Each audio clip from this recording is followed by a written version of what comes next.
tonight. As primetime returns to the modern day Coliseum, two Xbox contenders look to do battle and take one step closer to the championship. Entering first, FSD Kezza, a premium striker with all the tools to become a champion. His work ethic is second to none and possibly has the best adaptability on the roster today. Kezza isn't a man to be taken lightly. The moment you underestimate him, that moment is the moment you lose the fight. But in order for Kezza to take one step closer to becoming a champion, he must defeat one man. Entering the Dominator, Drizszn, a fast rising star within the league and has bagged himself a main event spot with all the chips on the table. He's looking to step up to the plate and take out a young talent and leave his mark in the primetime octagon. And so, with all that being said, fans, competitors and viewers, take your seat as primetime goes live for a night filled with an exhilarating fights, with a card that is stacked from top to bottom. Welcome to primetime.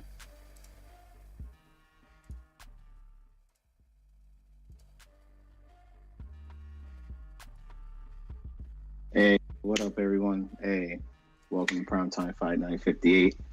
It's your boy Pudge, making his return back up to the commentary for one day and one day only. I am joined by my man J Dime and my man Doc. We're ready for these fights. It's going to be very savage-like. It's just going to be it's stacked top to bottom. It's too many to anticipate for. So. I'm just really kind of looking forward to a good couple fights. Mr. J Dime, where you at, man?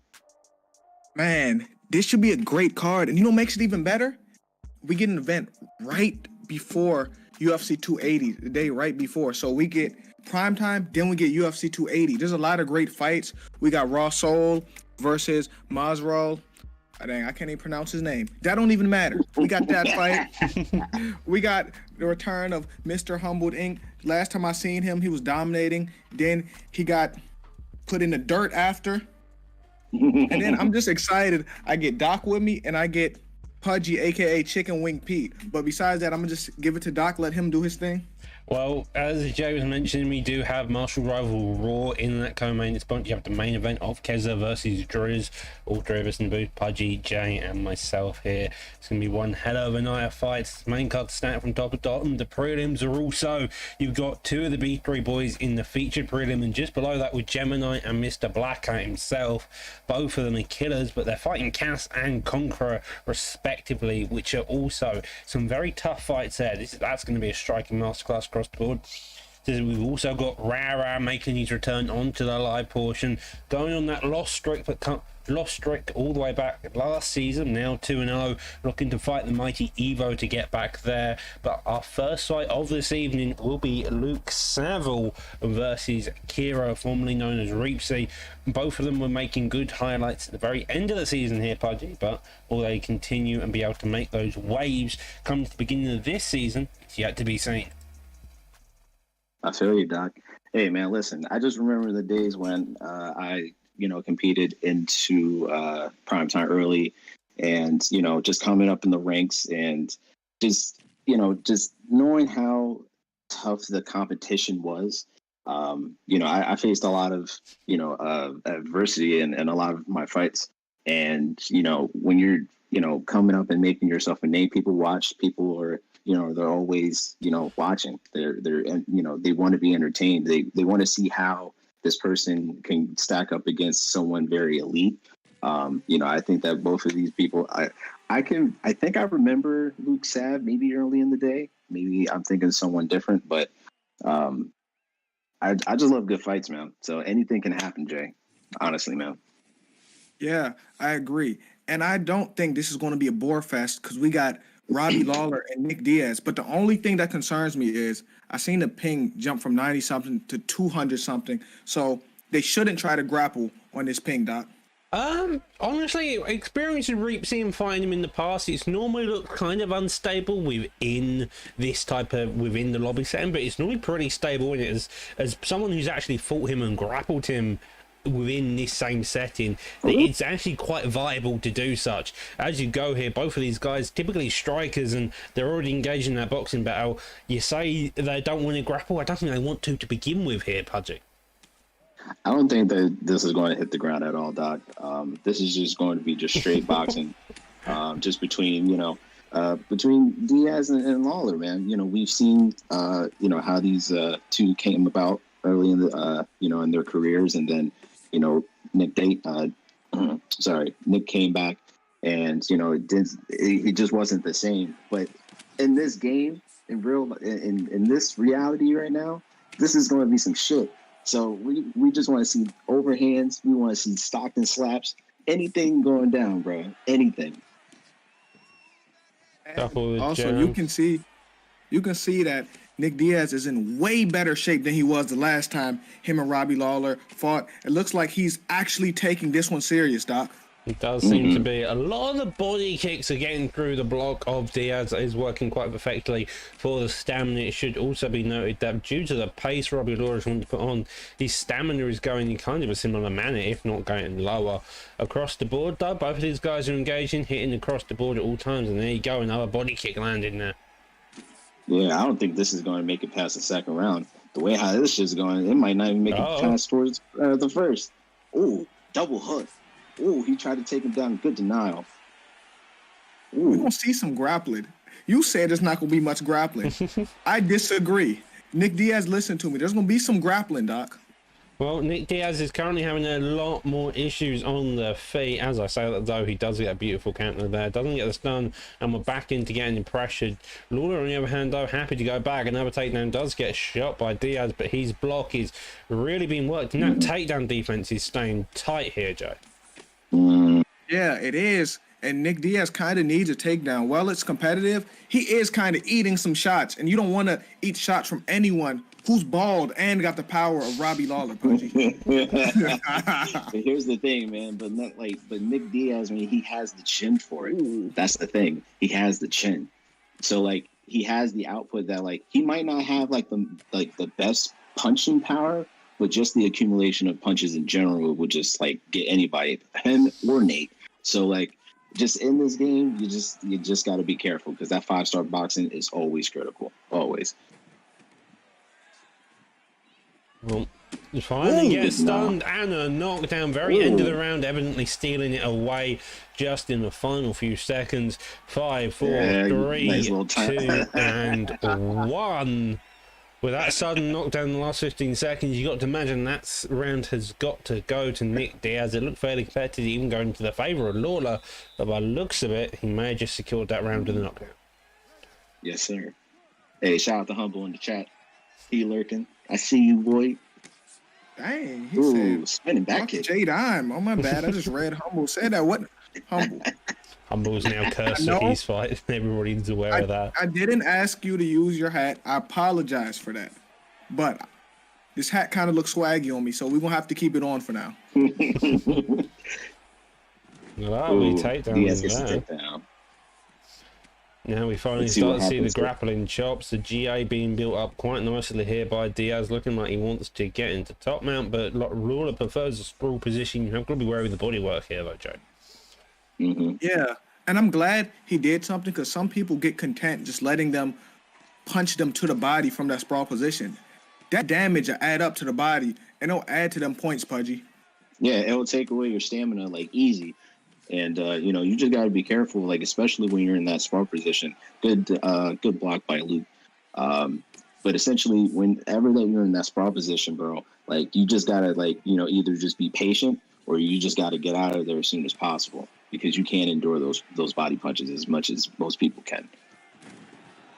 Oh, he's getting his own takedown. I see. Oh, he's giving a little bit of shit. The head kick lands, it doesn't do anything just due to the low stamina. Another rear hook coming out. The head movement of Diaz, and a drop in retaliation. Jesus, when Diaz is landing, he lands hard and he makes sure every shot counts, it seems. Oh, this is great. Yeah, this is a good fight, Pudgy. Oh, Stockton slap. I see it. Ooh, slip hook.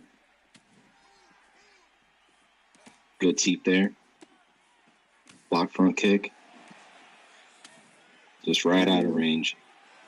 And his stamina is really low right now. And I think Nick can keep picking him apart from the outside until next round if he decides not to finish it, Doc. Overhand coming out there, jabs coming there. That was a good whiff right there. He made a whiff there, a stun as well, straight to the body as Stockton slap coming out. Diaz slowly pacing by his opponent as he puts more pressure on now into that top man position. Does decide to get up instead of hitting that finish, but Lawler's stamina is low as the word stamina, and he's trying to get him slapped right now. Ooh. What if he knocks him out with a Stockton slap? What are the chances of that happening, Pudgy? It can't. Trust me, it can't be done. You can't do it, man. It can. Difficult. I've never seen it. Hey, Pudgy, I can show you a video, Pudgy, on my TikTok of it happening. I can show you a video. Hey, man, listen. It's a rare thing. It's a once in a lifetime thing, though. It probably is, man. You have to maybe lunge into that. It has to be a lunge. It has to be. One would have to assume it's something like that. Either way, though, that's another round in the books for Diaz. It's 2-0. Lawler looked like the more dominating appearance very early on, but that stamina has now rapidly declined. A fake glove touch there. The head movement coming out straight in retaliation and knee to that body. And Diaz looks like he doesn't care and just wants to play all the tactics he can here. Yeah. And he's on his last legs, Pudgy. I don't know. Robbie can't survive this. Nah, man. Reeps is like, nah, man, fuck this, bro. I gotta end you now. He has to, man. He has to put him away. Look at the stamina difference, bro. Yeah. He's just gonna pick him apart. He's gonna just keep throwing body kicks. He's just gonna throw him off balance, man. He's playing with his food. That's what he's doing. Because I feel like he can. Oh my God! The uppercut, the hooks, the elbow coming retaliation, another slap. Also, it's looking like he's really wanting to slap opponents double up on it. He's slapping the shit out of him. That's disrespect as a man. This is some serious disrespect. Jesus.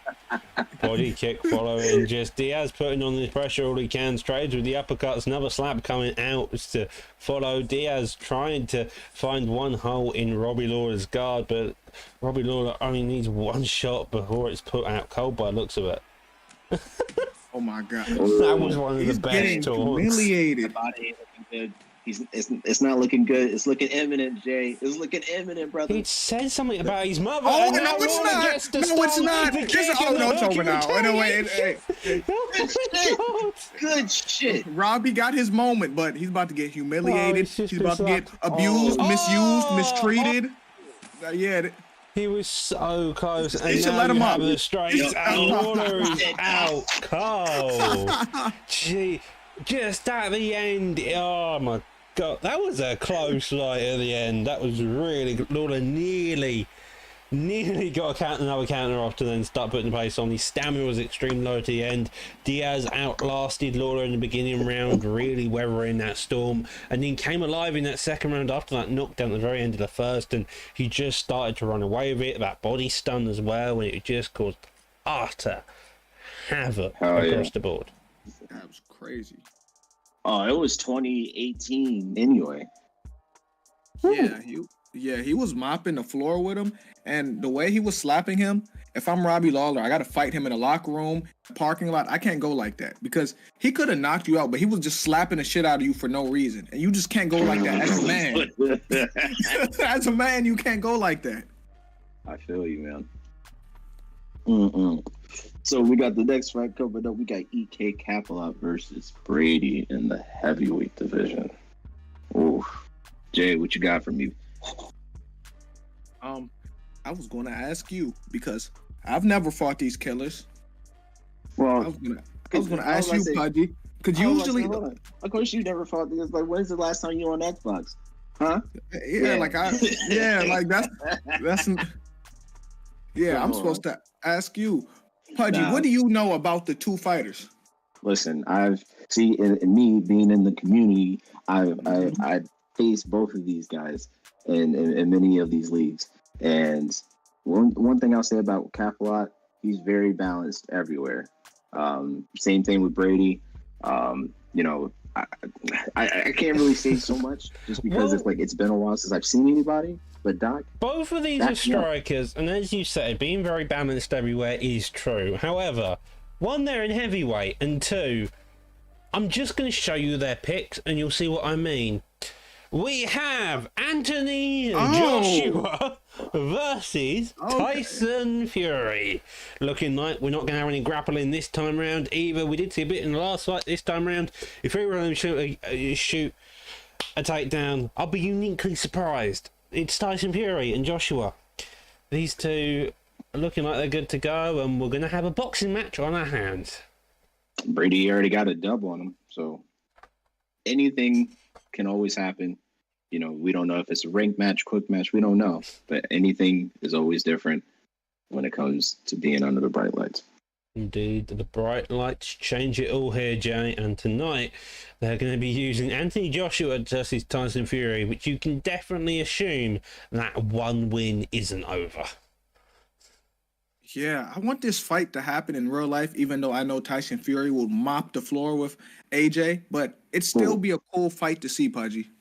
Yeah, we're already throwing these hands, and Mr. Capilat's he's going a little nice with those slips, man. He's trying to get a little good read on Brady, but man, this ain't gonna go past the first round, Jay. It ain't, man. Why does he have a teep? It's not. A teep. Hold on. I don't think he knows how to throw a teep. They just gave him a teep kick for some odd reason. Why does he have a teep? Yeah, but teep. He has really long arms and a teep. Okay, game. This is fine. Calf kick coming out by Joshua, digging down to the body using the boxing combos of Kingdom. Tyson Fury, on the other hand, particularly enjoying the use of a teep kick and the strike here tonight. Yeah, this is gonna be This can Brady's be a weird utilizing fight. that teep, man. I mean, fair enough. I don't know why he has a teep, but he has a teep nonetheless. Yeah, he has a teep, but that's dangerous because he's a 6'9" man with a teep kick. He already has. And then Joshua got a teep. Oh, my bad. Joshua has a teep too. We're not exactly commentating on the fight only because of the way these fighters are actually got the movesets. Although going back to their fighting style itself, it looked like Brady wanting to stick the pressure on here, Pudgy, and Campbell's happy to fire the back foot, slowly looking with the counters as the time goes on here tonight. Yeah, the stamina is slightly favoring Brady from what I'm seeing. You know, there is good significant damage that's happening. Good body combinations coming up. Capella, he's firing back as well. He's just Brady's utilizing that T kick, just trying to keep that range. You know, you got two lengthy dudes, man. So, hey, if this was me, I'd probably utilize it. Hey, it's MMA. It's not just strict boxing, you know.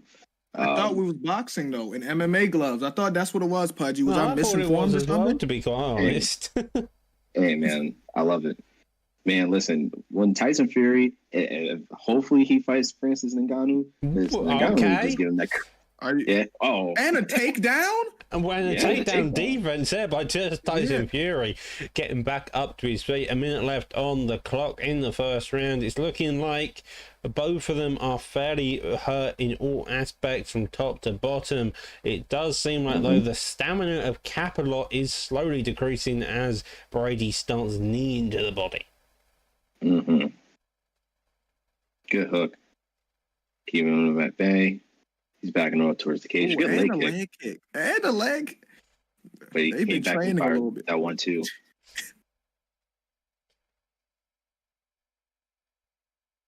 Oh, another teep, Tyson. One more teep, man. Just for good times. One more teep.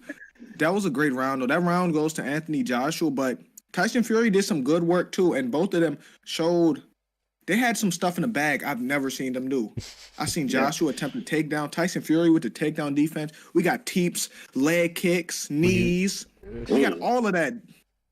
Damn, Lee Hook body uppercut. Devastating. Yep, digging down to the body now as well. It's looking like Tyson Fury's hoping to really work that body later on, but the head health was blinking as Capital Lock kept catching him as he disengaged from the body. The calf kicks as well were doing major damage in terms of land. It also lands signature strikes. It's probably where he won the last round in, just by landing a couple of them whilst slowly working down his opponent's block as well as chin. Both of them engaging there nicely, but it looks like Brady's getting the better off here. Oh, yeah, he better be careful on them slips, though. Ooh. Yeah, Fury's going to the body now. Ooh. But Joshua's still dangerous. Let's not forget, Anthony Joshua was once considered one of the best heavyweights in the world, if not the best heavyweight in the world at one point in time. Isn't he still one of the best heavyweights? I don't know. I don't follow boxing that closely. He still is one of the best, but he's just never going to beat Tyson Fury. They're probably never going to fight. He's not going to beat Usyk, but he's still a top heavyweight. It's just a few that's above him. I agree with that. Well, a bit of a clinch involved. That's a bit more boxing like compared to the other moveset we do. A double uppercut there. Surprised that didn't get a stun. The slip straight also being a lovely job of use. It does look like Tyson Fury's block, though, is slowly again becoming more shot as Anthony Joshua lands more and more on it here tonight. Yeah, I think that he's just wearing down the block. And, here's the thing that, that always bothered me. When people say, ooh, that left hook. Ooh, he's working the body. He's coming. There's only one Tyson Fury. Oh, never mind. Never mind. I was ready to say that. I thought he was going to drop him. I was ready to start singing, Pudgy. I thought you were going to start singing about the walk to Poland, not going to lie. Jump by the tone you were going there. Yeah. Now, we need a Polish fighter to fight. Then we could take the walk to Poland. We can't even do that right now. I'm pretty sure we have a light heavyweight fight later on, so maybe we get to see Jan Blazkowicz. I'm not sure if it's main event, main card, or prelims. However, either way, as I say that, Tyson Fury continues digging on, doubles on the uppercuts, gets pulled back, doesn't have enough time to counter. It's looking like Brady's really starting to extend, but then Capello doubles up on the uppercuts, and Brady ducks, now looking to get a ground pound finish, hoping for the Lord of Mercy, and we're now on the ground with two boxers. Man, barely hanging on by a thread right now. Holy shit, man. This is crazy. If this is me, if I was Cat, I would try to go for the finish, or at least just try to ride it out for at least the last 30 seconds. But he's doing a little bit of draining of that stamina right now. Yeah, but his stamina has drained himself, and now allowing a free transition to half guard. 5 seconds left on the clock, and it's looking like this is going to be Capelot's round, getting that knockdown at the very end. Brady was hitting him clean, but that was 20 to 6 significant strikes, and he got 3 stuns as well. So Brady was definitely catching him at the right moments. It's just overall he wasn't catching very well, and this means most likely in this round this is where he needs to finish. Capelot can cruise out to a decision if he wishes it. I don't know. These judges on this game are as bad as real life. But this is why he's not going to leave it there in the judges' hands. That's why he's trying to take him out, Pudgy. You don't fucking trust the judges. Everybody knows in the fucking chat right now, you don't fucking trust the judges. Don't trust them motherfuckers. You hear me? Sounds like a man who's been very brutal. He sounds like he's been robbed before. Yeah, that's what it sounds like. I've been robbed. I've been robbed plenty of times. And I was like, you know what? It doesn't make any sense. It doesn't make any sense of how someone can lose.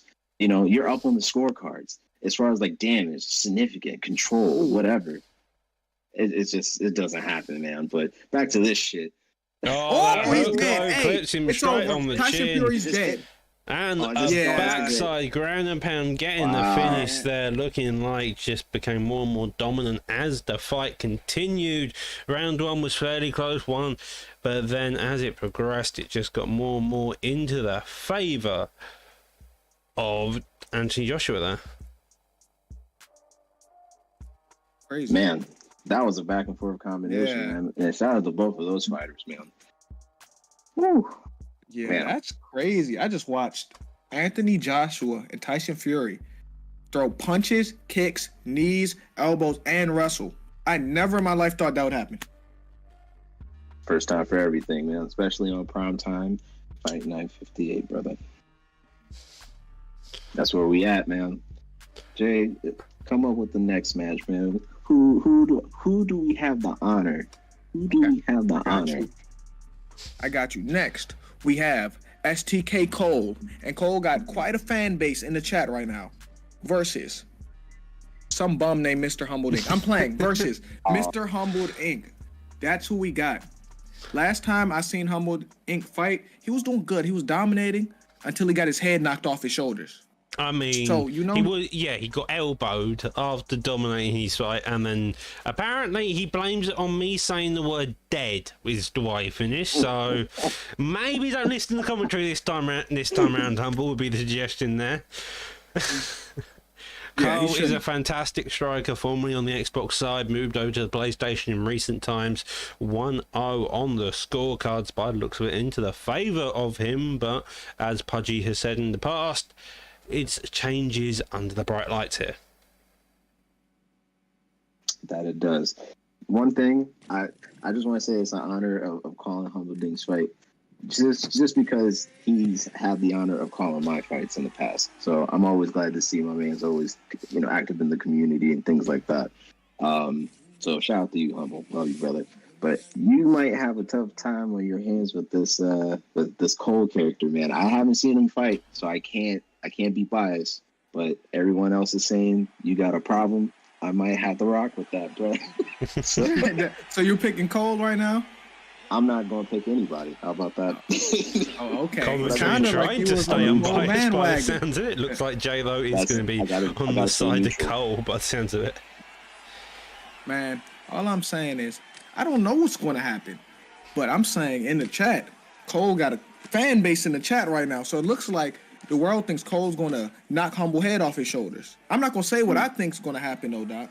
No, well, we're about to find out. These two engaging very nicely. Looks like a technical battle already. As I say that, Humble wants to prove me wrong by flying a throwing knee. Masvidal style doesn't get the KO very quickly in retaliation. And now both of these guys engaging nicely. Lovely little counter on that body hook. That is what you want to make sure of whenever they're kicking in boxing ranges, just to get a fluid counter like that. Yes, sir. I think that if, Humble works the legs of McGregor, he's, mixing it up like, leg kick, body kick like he just did there, I think he'll have some good success, man. But, anytime that you're going against McGregor at any weight class, it's always a tough time, man. It always is. So I just think that, patience is going to be the key factor. But, again, don't trust the judges. So I don't see this happen. I don't think this is going to go the distance. One will get knocked out, I hope, but it's really just going to just be a testament of time there, Jay. Yeah, we got Jorge versus Connor, and you think this is going to the judges. I'm willing to bet anything this don't go to the judges. And this is what I will say about Humble. I like to laugh and joke and say Humble's dog shit and all that. That's my guy, but Humble's a tough test for anyone. Even when Humble loses, it's a tough fight. It's not just a walk in the park, Doc. Well, a head kick comes out there, and maybe Limit has something different to say. A flying knee in retaliation, though, and this is where Humble gets dangerous. Once he has you on the back rope, once he's confident in his ability, he can start to let go. It's the period between those bouts of confidence that really make him vulnerable to the damage. And so far, between about when he started with the flying knee, he was quite aggressive, quite confident in his style, landing quite nicely. Since then, though, McGregor's taken over. Has got to be wary, though, that his body's getting worked as well. So if he's looking to maybe gas out his opponent, weather the storm like we saw in the beginning fight of this card, then he needs to be doing the body damage back. Although he does seem to be wanting to look more for the grappling approach here. Yes, because I think as of right now, Cole is being more of the aggressor. I feel, but we still got another 2 rounds, maybe. But I think right now Humble is just trying to calm down the situation right now, because he's realizing like, oh shit, maybe I'm accepting way too much damage right now. So I just need to kind of, ride this out for the last couple of seconds here. But anything could always happen, too. We don't know what will happen in the next 10 seconds because this game is very unpredictable, and we know all that. So it's a definitely good round, man. I'd give that to Cole, though, if I had to pick. first round. Well, hey, you wrong. You wrong on this one, Pudgy. 18 to 16 ceiling strikes, 40 strikes landed to 29. Looking like Masvidal took that round cleanly. A stun on either side, although McGregor was putting a lot more pressure on overall, really engaging in the action. You got to imagine coming to this round, it's going to put a bit more pep into the step of McGregor here to really start putting the pace on. Conor still dictating the pace, and Jorge's doing good, but you got to stay out the way of Conor punches. Like, I'm really terrified on UFC 4 of Conor punches. One Conor uppercut can put your lights out, Pudgy. Yo, just the left hand in general. Just the left hand. It could be an overhand. Oh, that looked like a low blow. It did. Oh, man. Ooh. Yeah. Nice combination by Cole there. Lovely little bit of head movement. Finally has the leg caught though ahead. Does go in retaliation. Does get herself blocked. The trade in and a knockdown into the favour of Cole. And knee there as well. And an uppercuts to follow. A couple more shots there being fired in the clinch. Now working the body very aggressively. Does manage to whizzer himself out of there, but he's met with an elbow straight on that chin following suit. You got to imagine if you're Masvidal, you need to just recover. Conor. But now he starts getting the ground and pound, staying very tight here. Does get a straight and the hook blocked. Good save. Dang. Good save. Was that a little taunt that he then decided against? He did. No, he don't need a ton. He need a gun because it looked like he about to be done. Oh man, this might be it for Humble, man. Humble needs a gun right now. He's done. He's done. He needed a gun if he wanted to win that. We talked about that left hand, Pudgy, and he got killed by that left hand, Pudgy. Wait a minute. You were right in your calls. That left hand spelt the end of Humble there. The uppercuts came through. Every time he got dropped, it was from that left hand. And his head health at no point had time to recover. As he went to block his body, Hinky's going to get attacked there. That hook to the side just knocks him down. Masvidal shaking his head going, no, and passes out on the canvas. Hey, listen. Much respect to Humble. Love you, brother. You got to work, though. Cole didn't respect him. Cole put him in the dirt. He didn't respect him at all. That was one hell of a fight. Both of them. That went from 0 to 100 in seconds. 1 minute they're just like having a technical fight in round one. Next minute, you know, both of them are being beaten up, and Humble's on the receiving end of the beating, it seems. Yeah, I just feel, I think that, Humble did what he was supposed to do. And, I think that Cole just got the better of him. So, to be honest with you, that's the first time I've seen, like I said, this Cole person to fight. Shout out to this person, because Humble Dink, he's not an easy opponent. You know what I'm saying? Anybody, can get knocked out in this game, as we well know it. So, much respect to both of these guys for putting on that performance for everyone. Honestly, that's a potential performance of the night of some degree there, I think. But we still got the rest of the card to come up here. So we got ICB Rah versus Mr. Evo himself. Yeah, we do. From one hectic fight to another. This time on the Xbox division, we're going to be in featherweight, and by the looks of it, we're going to have a Conor McGregor versus a Dan Ige of all people. Ooh, see? All right, okay. That's interesting. It's very that takes balls. I'm not gonna lie, that takes balls to pick Dan Ige against Conor. Yeah, he does. It's featherweight. I mean, whoever had the ban here probably should have thought about banning McGregor, in all honesty.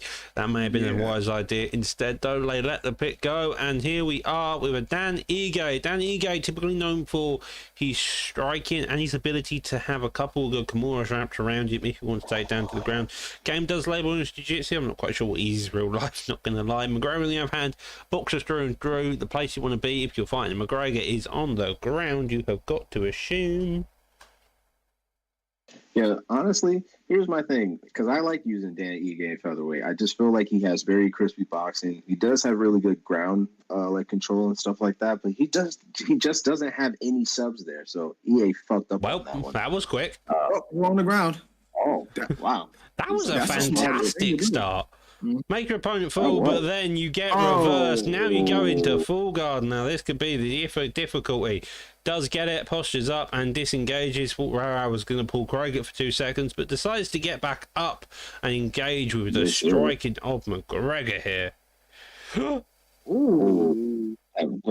And we're back on the floor. This is perfect strategy. I can't even lie. This is what you have to do if you go against Conor, Pudgy. Yo, you really do. And I think that like Rara is doing a good job. As soon as like McGregor would whiff or something like that, he's taking that advantage and try to take him down to the ground early, because most of the time you're not going to try to stand with McGregor as he gets back up. But I think that, Rara's just going to, test the waters a little bit as he's been doing. Right now, he's doing pretty damn good right now. He's playing very active. Oh, my goodness. He is. He's playing very active, and I'm looking at the stamina. It isn't actually that bad. Does try to go for the half guard, doesn't get it. That GA bar, though, is rocketing up. If Rara wants to be wary, he's probably going to have to stop trying to pre-deny. You've got to assume, since how far that GA bar is rocketing up a lot of the time. Be wary of that stamina as well. Lovely deny there. Does fake that. Get into half guard finally.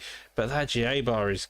he's rocketing it all over the place. But top mount here, and this gives you some serious damage if he's able to posture up. Hey man, he has a little over 2 minutes to work, man. So he could stay here for the rest of the Some early damage was really good, but then he just had some difficulty. Does get up there, does get his leg checked, and that stamina is now kind of low, which wasn't what you want if you're Ige. McGregor handled this fantastically. Now starting to read that body kick as well here, Jay. You got to imagine if you're McGregor, your main focus is probably try put pressure on it. Yeah, but you know what Conor got a problem with right now? He has a problem finding his range. He's whiffing a lot. Now he can find his range because he has him backed up in the corner, but he's had trouble finding his range. Has been whiffing on the attack, Pudgy. Yeah, good takedown by Rara, man. Goes to side, backside. Guess a lovely deny there. Ooh. Now Nice. going for the ground and pound. Has got to be wary of the arm trap into side control. Goes for the reversal. Does get it. And now gets a full guard denied himself. This could be a dangerous position if you're Rara. Lovely deny there, though, but McGregor deciding to disengage. Yeah, I think, honestly, just for someone who's being very active, nice spinning back kick by Ra. I think that, honestly, I'd give that to Ra, man. He was the very active fighter. I think the tech downs really helped as far as like to prove this case. Ooh, nice head kick at the end. The stamina really low. That was down Ige's round through and through. Lovely start at the beginning. That entire round definitely looked like it was spiraling into Ige's round. The main issue Rara having is just the fact he's walking backwards, getting pinned to a corner against McGregor, and then it comes into a bit of difficulty. Now though, he does get denied going into the half guard position. He's going to work that GA bar, probably look for another top man if he can get it, but Evo staying very patient on the ground here. Yes. He can't stuff a takedown. It looked like every takedown that Dan Ige has shot, he has gotten on Conor, Pudgy. Yeah, I think, like, honestly, man, like, if Rara just keeps playing like this or just being patient, I think that he has a chance of winning this match, man. Maybe he doesn't essentially want to go for the knockout. Maybe he just wants to do it for decision, you got to be very careful when you're going against McGregor. But, some McGregor players know also how to defend themselves on the ground as well, too. So, good denial there by Ra. Passes the half guard, working the body. So, you still got to be careful. But for the most part, good denial. You just got to be careful when you're on the bottom, especially with McGregor, too. But goes for... That was a lovely read by Evo. Sorry, just to cut you off there. He realised he was getting to cage, making sure to then rotate into the sprawl position. That was lovely there. Both trading the uppercut and the hooks. It's looking like Dan Ige is getting the better of these exchanges, and he's fighting McGregor.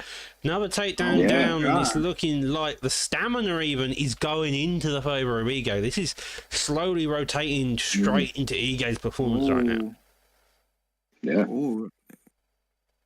Denial. Yeah, I'm not gonna lie. He's stuck. This is looking bad. Now it can just but another denial. And if this keeps happening, he can win this round just because he's on top of him, and then he would be up 2-0, and now Conor would need a knockout, Pudgy.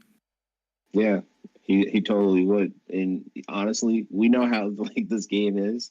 At any point where, oh, good denial. He's like, nope, you're not getting up. Passes the half guard, working the body. I think that, like, honestly, best decision is for him to try to. Maybe he doesn't want this to go to the judges. You never know, man. The judges can get paid off.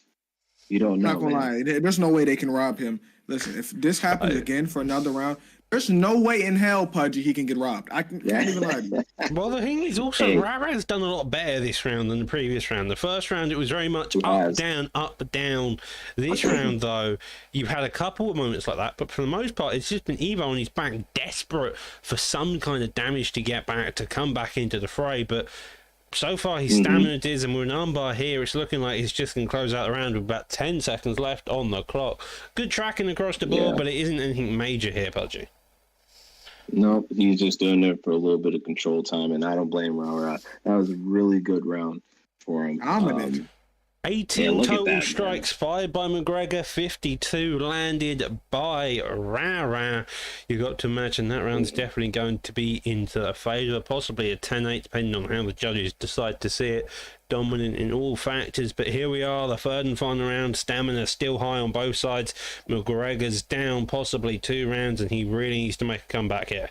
Oh, damn! That lead knee to the face. He didn't see that shit. No, he didn't, Pudgy. But this fight is over. It's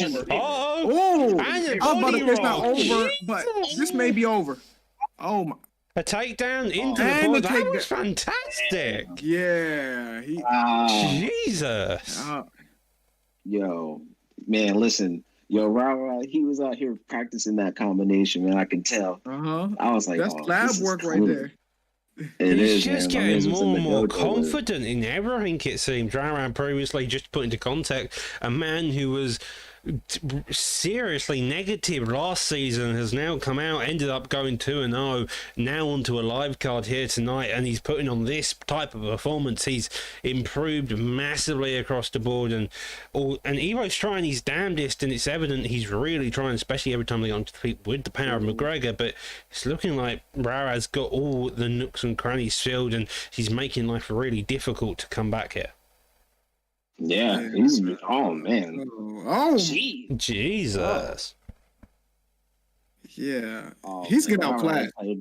Rara playing no fucking games, man. The armbar maybe not the best decision due to the stamina drain. If I was Rara, I'd probably let go, but that's his call to make. Could rotate into full guard here, giving McGregor the top position with 2 minutes left on the clock. Decides against it though, and would get up, trying, does get another deny there. Desperation. That's what it looks like right there. Now he's just trying to get to his feet desperately because he needs a knockout to win, and he's about to be stuck here, getting his ass whooped for the rest of this fight if it don't get stopped, buddy. Jesus. No, listen, I'm not even going cap, man. When I saw Rara at some point where he was, and like in the early days of prime time and like other leagues I've seen, like he didn't do that well. But over time, as you've seen, and I've seen recently, that like Rara, he's doing this thing right now here, and he's being more patient. He's going for that guillotine right now. He's about to choke this motherfucker out for the win. I mean, he might not get it, but I mean, at the same time, he also has no stamina right now. If he can get it into that third stage, at least he can rotate back into top mount, which is definitely a position he wants. Looking like he's not going to be able to. He does, just as it does, and now he goes top mount for the last 30 seconds. Ground and pound positions coming out. Hooks fired across the board, hoping to survive. But McGregor, he's out cold. Hey, listen, I don't blame you. I don't blame you for quitting that. That was an ass whooping and a half. I can't lie to you. He was doing you really bad, and if I was you, I would get a gun and we can fight again because that was getting bad, Pudgy. Hey, let me say something. What I just saw, I saw pure domination, bro. I'm not riding rah-rah. That's not what I'm doing. I'm just praising him just because like that was a masterclass from what I just saw. And as someone who uses Dan Ige, hey, much respect to Rara, man, because it's not easy going against a Conor McGregor, especially in featherweight, man. It's not easy. He made that look easy. Yeah. So, hey, shout out to Rara, no, he came out aggressive. He came out, what to me looked very nervous, to be honest, because he was very hectic. That first round was very hectic, but the one thing he did do consistently was make sure that stamina was up high, and that kept him going through that entirety of that 3 rounds. And then every time he just read it more and more, and as the rounds got on, he got more and more confident there. That was a fantastic performance, to be quite honest. That was clean, that was simple, and that is a performance everybody wants to aspire to have. Domination from the bell beginning to your opponent rage quit, to be quite honest. That was personal. That wasn't just I'm just playing to win. That was a personal ass beating right there. Like, he had something against him. I got to know the backstory because he beat him like he stole something. He beat him like he got suspended from school. That was bad. That was bad right there. That was... Bro, he kicked his ass like he looked at his mom and he was just like, yo, why you looking at my mom, fam? He kicked his ass like that. Well, to move us on from that one hell of a fight that's impressed us all, we're going to go from one ICB member to another. This time it'll be Lepo versus M11. If I'm not mistaken, he's formerly part of the TFA camp, now disbanded, I want to say. Don't quote me on that. So maybe have some history with each other. Sadly, can't see what the record is. Maybe we'll do when we load into, but by the looks of it, we're going to have Nick Diaz versus a Jorge Masvidal in the welterweight division. This time around, Nick Diaz will be 3.5 stars here, Pudgy. Yes, sir. And again, we just saw a masterclass of what was happening with Nick Diaz, and just in terms of boxing, stuff like that. But overall, man, like, this is a perfect matchup. I hope that this happens at some point between Diaz and Masvidal. Like, that would be a perfect, a perfect match to really make, just because that's a money fight. You feel me? I just think who's gonna be the more active fighter? Personally, I could say Lepo, because he used to be in LW. And, I've just known of Lepo throughout, of just playing this game. So I know how aggressive Lepo can get. So that more or less, like, the Masvidal pick is more fitting to his character. But, he's also going against, he's going against 7-Eleven. I might have fought him in the community. I don't know. But I'm just looking for a good fight. And I think since he picked that Nick Diaz, Jay, I think that we're going to get back. Hey, there we are. Well, Pudgy was rambling about. I was about to say that, Pudgy. I was about to say, all that sounds cool, but where did the fight go? The screen was just. I'll be getting ready up. We're going to give them a couple minutes. Hopefully, they're going to ready up. M11 needs to kind of hurry up. It would be nice to get into another fight. We are just going off the complete barn burner of previous site. Hey, we're good. The momentum now continues on. It's been just under an hour. We've already had, this will be our 5th fight of the night. It's hectic already. It's been a barn burner across the board. This is what you come for when you ask for the primetime guarantee. Jesus. Oh, so he's 4-2. Okay. All right. I thought the record was going to be crazy because they wasn't showing it. I thought it was going to be like 101 to like 17, but it's cool 4-2. I got like 300 to 500 on someone. Golly, when y'all gonna stop playing, Doc? I haven't played in quite a while, to be honest. Either way, body kit's coming out, across the board. That looks like Masvidal's going more for a kickboxing approach. Also now zooming to a boxing approach, going for a trip. Lovely job there, jumping on top of Lepo. It's looking like Nick Diaz wants to grapple and waste no time in getting it down to the map here, Budgie. Oh. Yeah, and another thing, it really didn't really dawn on me, but most of the time Lepo goes with a Nick Diaz pick. So that's what's interesting as well too. But I know that mirror matches is not really so much of a thing these days. But But hey, man, I think still he's still a killer with Masvidal. But I thought about that. I was like, wait a minute.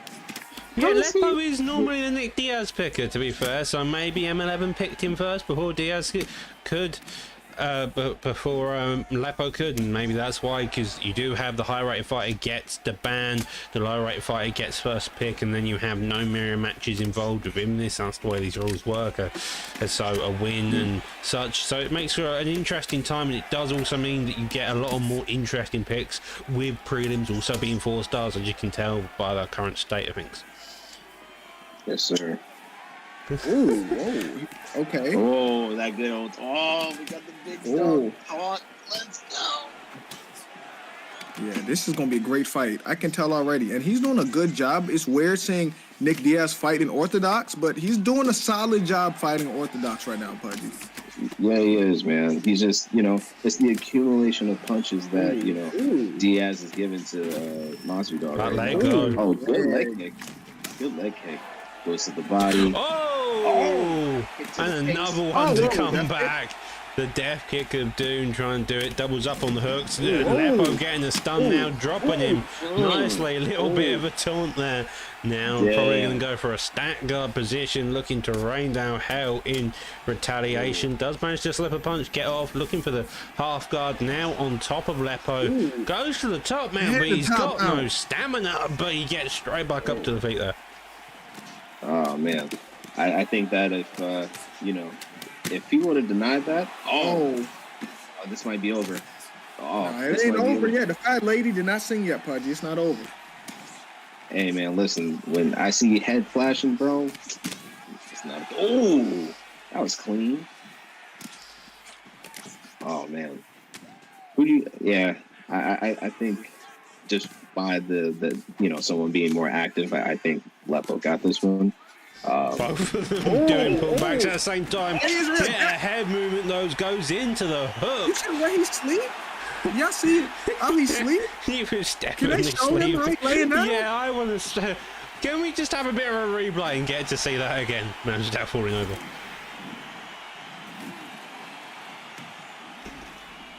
They gotta show him laying down. They gotta show it when he laid down. Somebody please call 911. Cause Jesus, man, he went to sleep. He went to sleep indeed.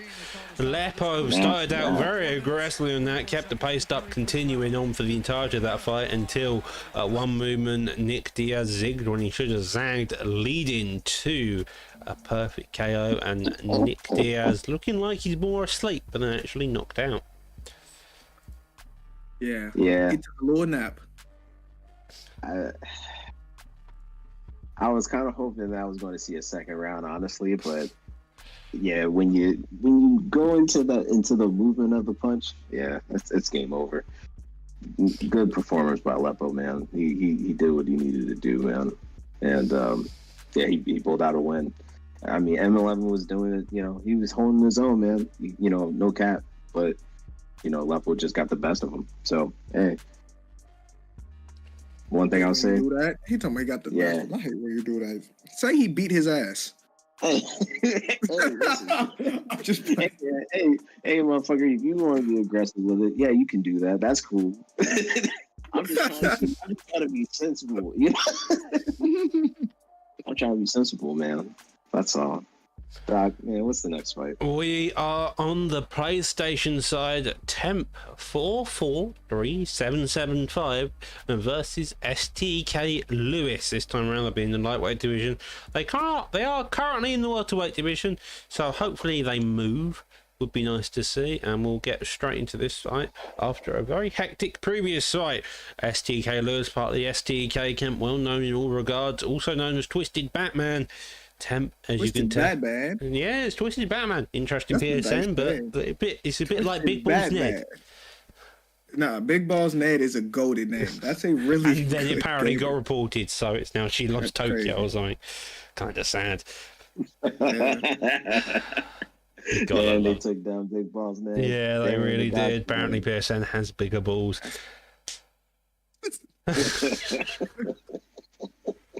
Hopefully It was these just two switch down to lightweight. Would be nice to get into this fight within a relatively short period. There are a lot of choices to go in the lightweight division. You have Benil, you have Felder, you have Masvidal, I'm pretty sure, as well as Connor. So if you wanted to go anybody, you want to go a striker to a grappler here, but you probably could do. I mean, depending on who's like picking what, if my man's is going with RDA, that's a solid picture. That's a solid pick to go with. Hold on, Pudgy. That reminds me. Temp, I don't know the numbers, aka names. I've actually played him a lot recently. Like I've sparred him a good amount since I've played UFC again. So he's a really solid fighter. Likes to strike. I don't remember fighting him at lightweight, so I don't know who you pick at lightweight. But my pick is most people pick Connor or Dustin. Most people don't go outside the box, so probably gonna use one of the metas. But this should be a great fight, though. I think if it's between Edwards and and RDA, oh no, we're switching it all up. We got Benil Dariush versus Pettis. Yep, we are. They were originally booked for lightweight. I'm not sure why they were hanging around in the welterweight division for so long, but Alex Holloway is a 4-star pick at this weight. It is legal. I'm actually banned someone. I think their ban was Connor. So, by looks of it, that's a smart ban. SDK Lewis has picked up a Holloway, and then Temp has picked up Benil Dariush, which. Benil Dariush. It's not a bad pick. Is it a right pick against a Holloway? Maybe not. We'll find out. I probably would have went like Dustin or... Dustin's not 4 stars at lightweight. Oh, I forgot we're in lightweight. So Anthony Pettis. Yeah, I was like, when I saw it was lightweight, I was just like, okay, all right, someone, maybe there was too much tiramisu there, Doc, from what you said. So, Benil Dariush. That's a bold pick against Max Holloway. I mean, Caliber has used him in a title fight, so it's not entirely unheard of. A takedown, though, at the very beginning, that also isn't unheard of. Rara's fight went the similar way. Now, though, Benil Dariush working the cardio of Max Holloway very early, digging to that body very quickly. And here we are on the mat within the first 40 seconds of the fight. Ooh, nice denial from Max. It's so crazy because I didn't expect to take down this early, but then again, I was stupid. Benil's a really good grappler. I forgot all about that, Pudgy. Yeah, I it's almost like the same, the same ideology if this was like Conor McGregor, for an example. The best way, look, we just saw right from, the last couple fights, get that person down, because with Max, he just doesn't die. All right, he just doesn't. Yeah, he doesn't. Like Max, to my knowledge, has never been dropped in an MMA fight either. So Max is a crimson chin for real. Max is invincible. He got the good punch animations. It's frustrating to fight Max on rank. So fighting Max with Benil is crazy, but you're right. Take it to the ground. That's what you're supposed to do, Pudgy.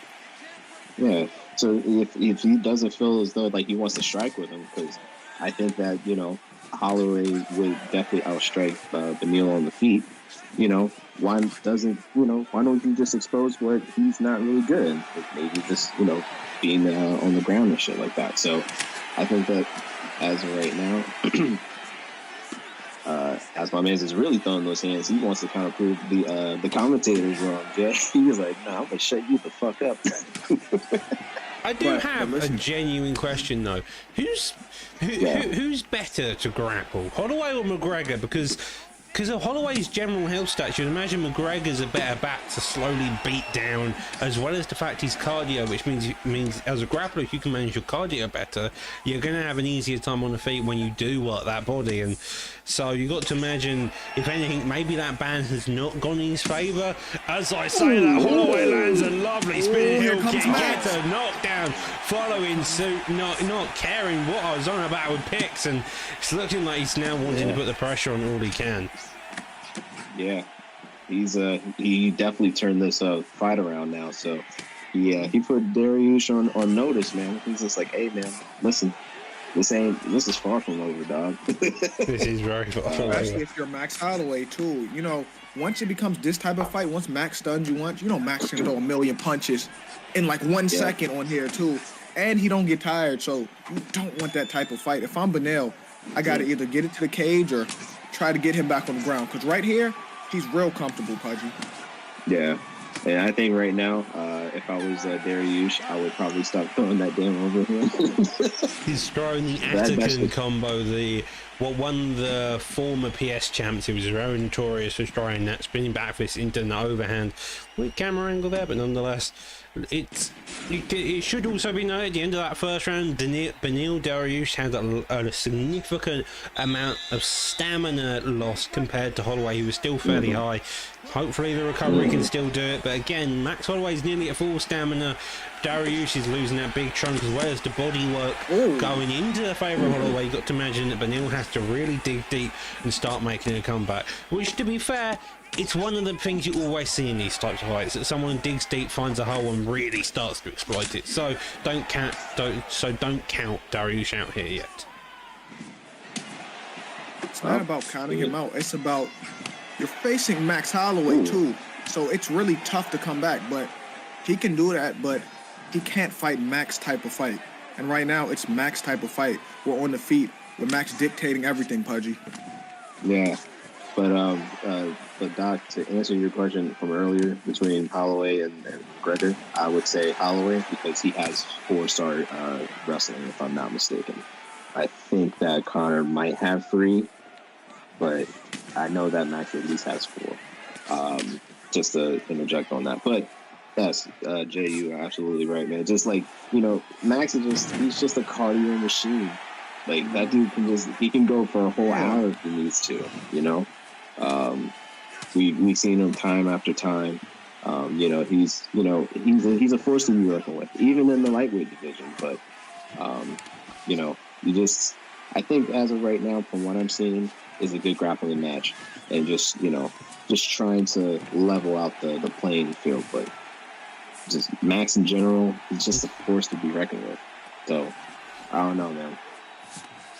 This is another thing, though, you mentioned, sorry to cut your hair, Jay. It's another thing about the stamina, though, is that when Temp finally makes this his type of fight, he's gassed.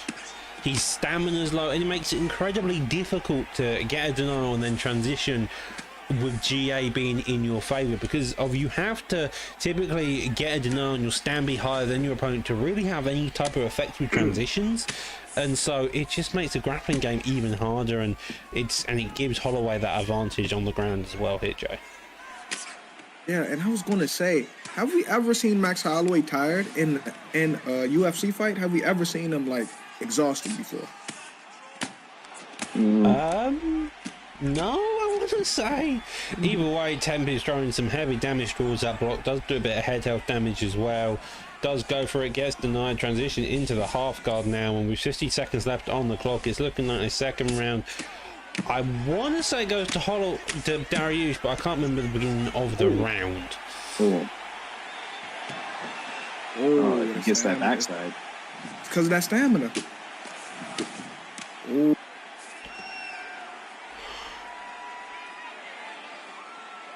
I would give this to Benel, but Max is trying to take it. Doesn't he have a rolling knee bar from that position? Yeah, he should. With 1 second left on the clock and the pips going there, you've got to imagine you need to have a look at the scorecard to really tell who's winning that fight. Could be 1-1 going into the third, could be 2-0 into the favour of Holloway. Either way, the third and final round is where it matters. It's the decision maker. Yes, sir. Holloway needs a knockout, or he needs a gun. Where's it, Jay Don? No, wait. No, it's 1. I think it's 1-1. I think it's 1-1. Well, head kick there. That does a fantastic job for Holloway. Does get ducked under. Front kick coming out there as well. Jab straight's just out of distance, working that body as well. And it's looking like Holloway still maintains the confidence from the last 2 rounds. He died. KO. He just died. Jesus. Max just killed the man. Max did just kill him. Jesus. Yeah, when he wake up, he's going to need a gun. That was an impressive job. He's like, nope, this is it. Yeah. He's like, nope. Read the uppercut beautifully as a countered with the uppercut himself as his opponent went to throw a body hook to the body. We've seen it a few other times previously in the past, and he just pulled it off fantastically, even more so there. Congratulations to SDK Lewis, I want to say that was. Don't quote me. AKA Lulu. That's what people in chat call him. Lulu. Raw Lulu is also his name. Aeon, is it? No? No. I don't know. It's SDK. It's SDK. SDK. Okay. SDK. People are confusing me. That's always good. Congratulations. Yo, That was in every single camp. Mention every single camp, but if you actual camp you're in, sometimes that does happen. Moving on though, speaking of camps, we're going to have DB versus B3. Conqueror, formerly known as Taz, is in the blue corner, and B3 Blackout will be in the red corner. Blackout using his typical pick of a Nick Diaz. The guy went 4 or 5 round 1 KOs to a title shot using only Nick Diaz, I think, or something similar to that. Like, he didn't get out of the first round up to all the way to his title shot. He may went to the second at a push, but for at least 2 or 3 of them, it was some very effective Nick Diaz usage. Conqueror, on the other hand, typically being a grappler himself, he wants to keep down on the mat, using the HUD to his advantage to really put the pace on. Neither of these guys are fault. Blackout is known to have some questionable grappling at times. You got to imagine he has made some improvements as the era has gone on, but if you Conqueror, that's probably where you want to take it here tonight. Yeah, and you said Conqueror's fighting Blackout right now? Mm-hmm. That's the fight. So if I'm Conqueror, you're right. You would use the grappling, but like I say, them B3 boys, if to them it's a sprint, not a marathon. So they're trying to get you out of there. So if he can weather the storm and kind of drain his stamina, he has a really good chance. But you got to make sure you don't get ran over because them B3 boys are trying to run people over, Pudgy. Yeah, man. One thing I'll say, man, shout out to the B3 camp. One thing I'll say is that, like, I've faced Blackout a few times on ranked and things like that. For the most part, like, our fights are, very intense. I haven't really seen him, like, compete at this level personally. But I just know that for any runs that I've had, he's always put up some very, tough, situations, I would say. So for him going with Nick Diaz, that's a good picture. That's a good pick for him to use. I think that, if it does go to the ground, he can be comfortable there as well. Just play the distance a little bit. But I just want to see what Conqueror can do because, he's also having some type of answer for every, punch that he's throwing back at him, Jay. Yeah, and Blackout's a B3 boy, so there's no back steps. It's going to be straight pressure, all gas, no breaks from the break. So Michael Bisping got to make sure he circles off the cage. He don't back straight up to the cage because once you get corner trapped, it gets a little tricky, Pudgy. Yeah, I think that we're just seeing clean boxing right now, Doc. And I think that, nice body kick. Nice hook. Looking like Taz is happy to strike here, and he's putting the pace on against his opponent. Bisping is slowly getting worked and being pressured against the cage, but he's standing a good job of getting used to it. The one major thing does seem to be the case that Blackout is working that block quite heavily. Now going more for those clinch attempts and a takedown attempt, but Blackout getting the deny there, catching the teep on the end, and it's looking like he's going to go for his own takedown, interestingly. Maybe he feels better on top. Who's particularly sure? Seeing weirder things in these days. A minute 40 left on the clock here, Joe. And you got to imagine if you're either opponent, you're looking to land some pretty heavy damage to make sure you've secured the round here. Oh, that's a nice deny from Michael Bisping too. Drained his stamina a little bit because it looks like he's going to go into the next round with a stamina advantage. And in this game, it's a game of inches. Every little thing matters, Pudgy. Yeah, it totally does, man. Oh, he got him in that full guard sweep. Hey, now, good denial there. He was like, no, he ain't going nowhere. take these punches to the face. Ooh. Oh, backside. Backside, I mean. He goes on the backside. Goes back to full guard. Just working the body for the last couple of seconds of the round here. Yeah, I just think this is a very interesting match of what's happening here. Hopefully we'll get something completely different and, maybe in round number 2 there, Jay. What do you think? I think this was a really close round, I think, if you look at them stats. It's 43 strikes either way, 2 significant strikes breaking it, going to the favour of Blackout there, Jay. But I think we're about to get a brawl this round. I think they're about to get a little more comfortable. And Nick Diaz, like I said, going all gas, no brakes. And we're going to see how Michael Bisping responds to it.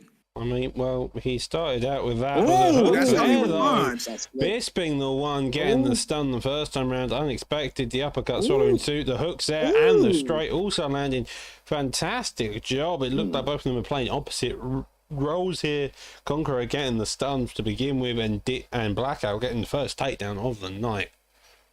Yes, sir. Man, he got him with that slip. It was that slip hook, man. That's what got it. And you saw how fast that was, because I didn't even see what happened until I looked up, and then man just started, his light started flashing before his eyes here. So, but one thing about with Nick Diaz, man, he's just very tough. He's very tough to put out. He got to get off the cage. He got to get off that cage. He had to get off that cage. I said that. He cannot let himself get on that cage. That combo changed everything. It changed everything. He was doing so good. Once he got stuck on that cage, he got pieced up, and he put him away. One moment, Blackout is being stunned, having difficulty. The next minute, he's uppercutting Bisping as he falls down and just giving him hell to pay back for that one singular stun he got.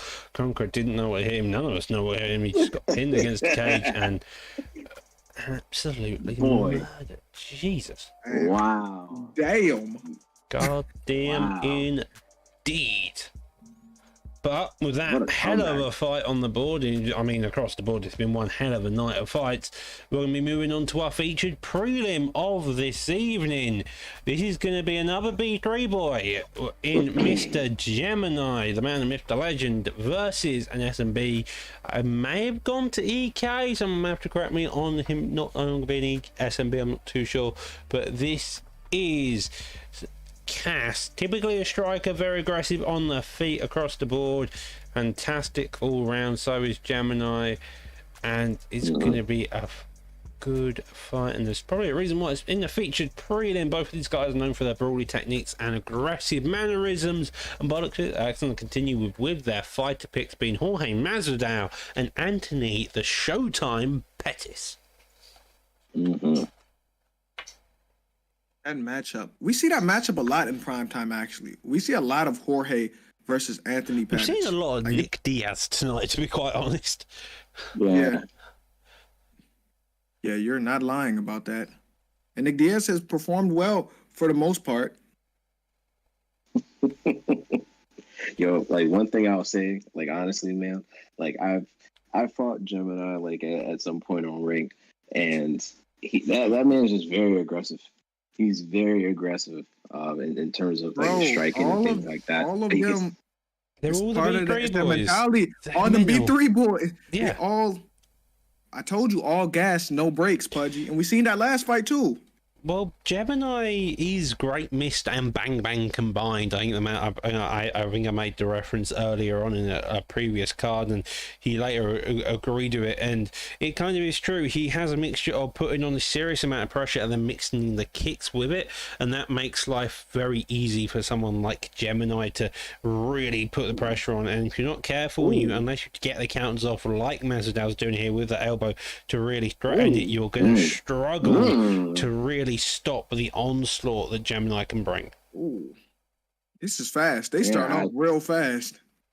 I'm looking at the movement from Pettis, and I saw like what he did there.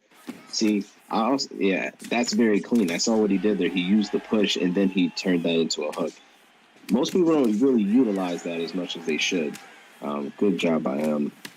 Man, Oh, Jorge right, Masvidal is not playing with him.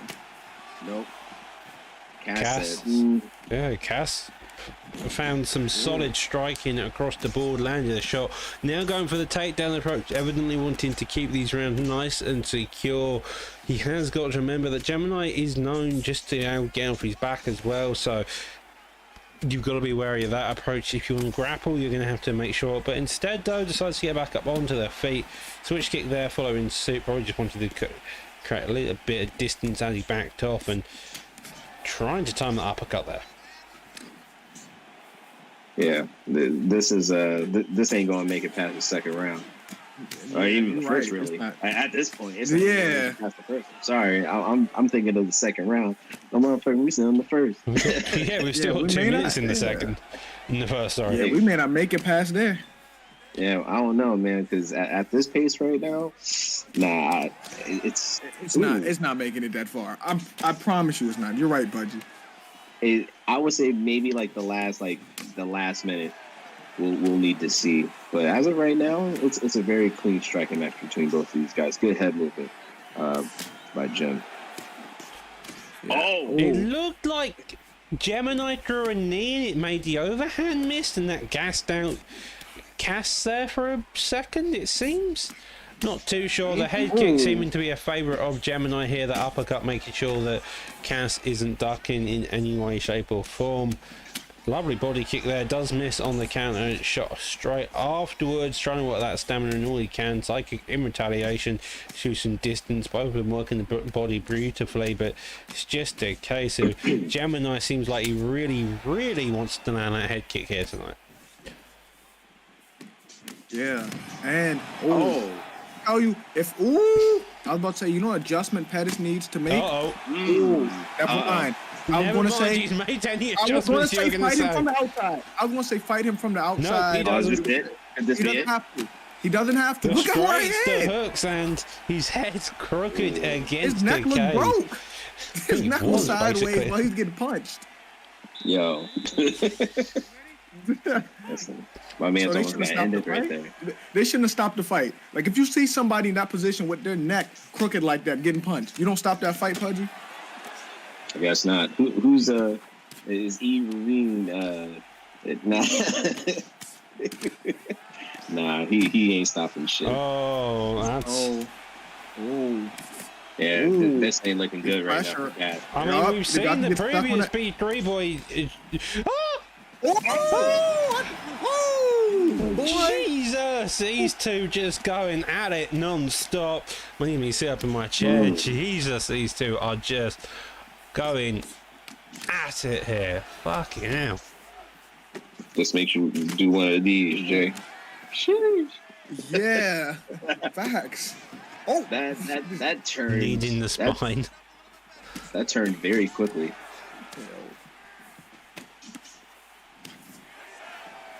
Your Cass said, "Nah, don't count me out." it's always interesting to see how it don't matter who they pick. These B3 boys are still going to keep the pressure up. No matter what. Even if he got Anthony Pettis, he's still going to be in the phone booth. Yes, sir.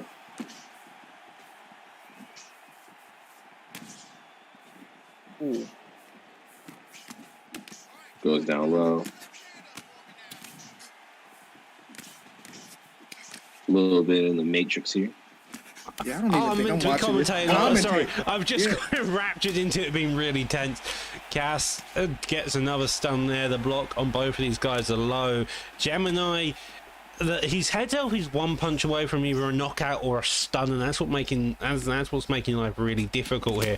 As you can tell, he's just that jab coming out, that straight following suit. And now gets jumped on the block. So screw it. It's over. It's over. Did they get another extra shot? He got an extra one in there. He's got an extra. Jesus.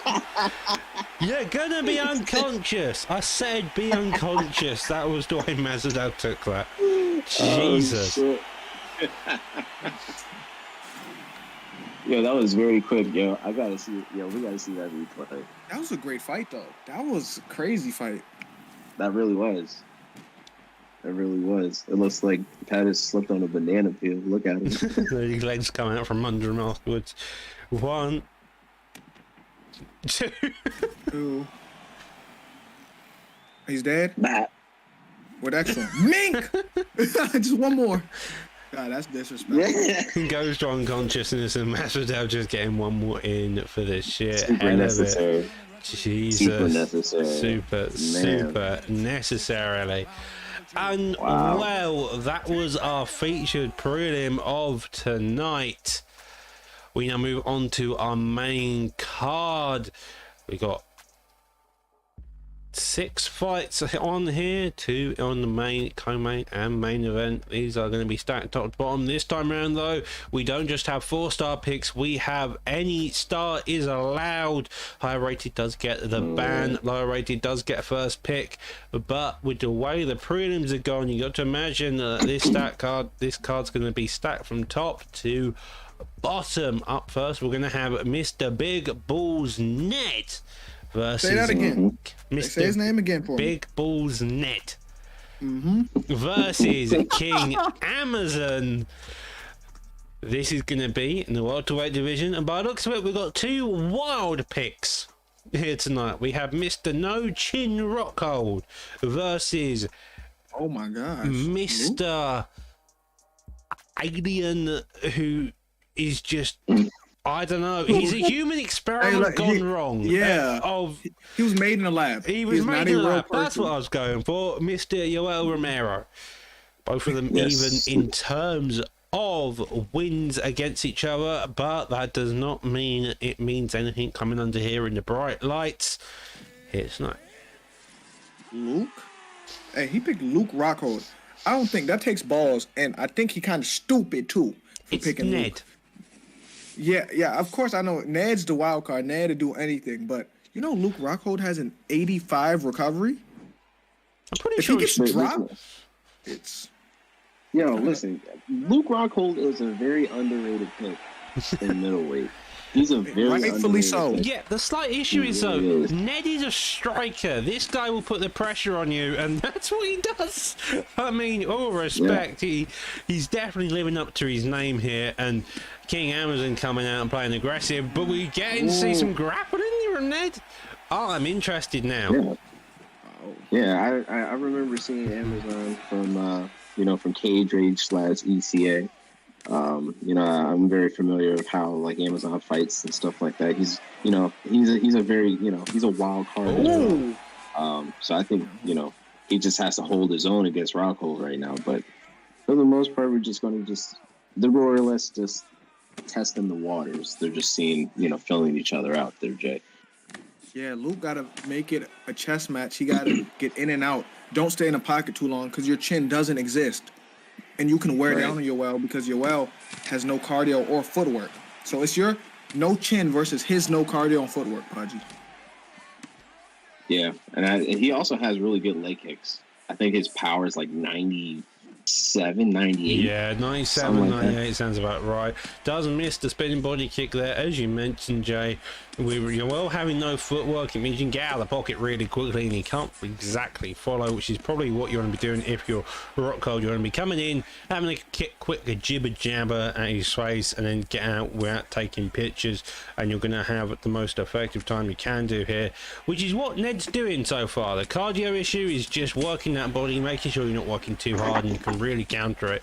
In the other hand, if I'm Amazon, what you'll want to do is you want to pin your opponent against the cage as much as you can and just wail at his chin, because he's a Luke Rockhold. He's only going to take so many shots. Ooh, Luke looking good though. This looks like championship Luke a little bit.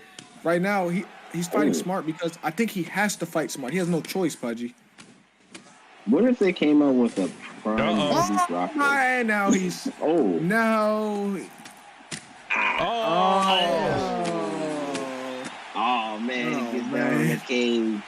Sorry to Amazon, but you did just make the entire commentary booth kind of sad with Rockhold getting knocked down there. A minute left on the clock, then still has time to come back. But that block of Rockhold, I've just noticed, is absolutely decimated.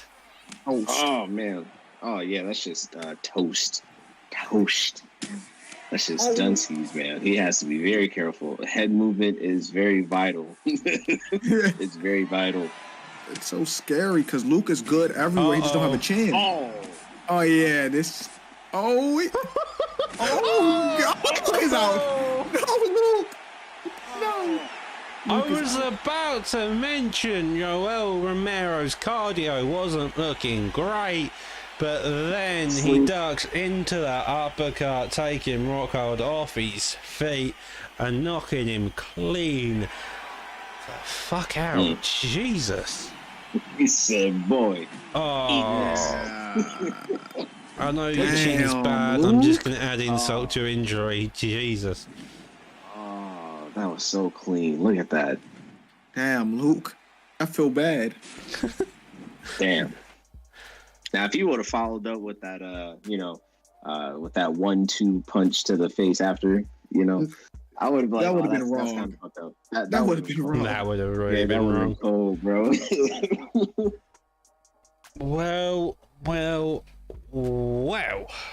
Hopefully these two next guys are going to get readied up soon. We're going to be on the Xbox side with Austin JG, formerly known as Jake Paul, formerly known as Karen Till. This man's gone through a bunch of name changes, but his skills have managed to be consistent across the board. On the other hand, we do have Mr. Lilo, a man who's made great advancement in his games across the board and is looking to make a name for himself tonight. Karen Till was a great name. I don't know why he changed that. Karen Till is a hell of a name.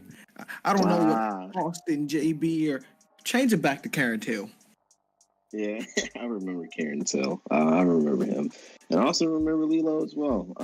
I just think just seeing both of these guys fight, and I think honestly, I don't think that this might go to the ground. I think this might just be a pure striking match, depending on who they go with. But I just think that. Well, I'm just going to switch over now to show us the picks. We're going to have a Leon Edwards by the looks of it versus the GSP. So as much as you may believe it may stay on the feet, a GSP, both he's a very good karate-based striker, but he's also got an MMA background. He's very much a guy who's going to look to shoot on the ground and cause complete havoc there. Ping does seem to be a bit unstable. Yeah, jumping from 84 to 210, that means it's going to skip. Yeah. This is going to get interesting. Yeah, it's going to be, to say the least. That is jump. Okay. Okay, fine. I was going to say... someone's playing on their phone. Yeah, I was going to say we could just scrap this fight. I was about to go check with the guys in the back, see if they wanted to scrap the fight. But they seemed like they'd beaten me before it, and so here we are. Okay. So. We'll have a look. We'll see how the first round goes, and we'll see what score is going to be here. Dan Mergliata as the ref, GSP and Leon Edwards on both sides of the...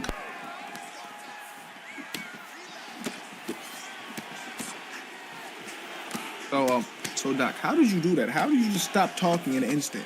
Where did you go? Oh, wait. You just was... All right, but here we go. He just disappeared off the map. Apologies about that. How did he do that? Like, he just stopped on a dime. Sorry, where was I? Well, Mazadao, GSP already getting the knockdown there, coming out very aggressively across the board. Hooks and straights already being fired. Lovely duck there by Leon Edwards and a head kick following suit as well. Ducking in retaliation, both of them looking for counteration. I'd be concerned. GSP just ate that head kick clean. And he just didn't flinch or nothing, Pudgy. He's like, you know what? I eat those for breakfast.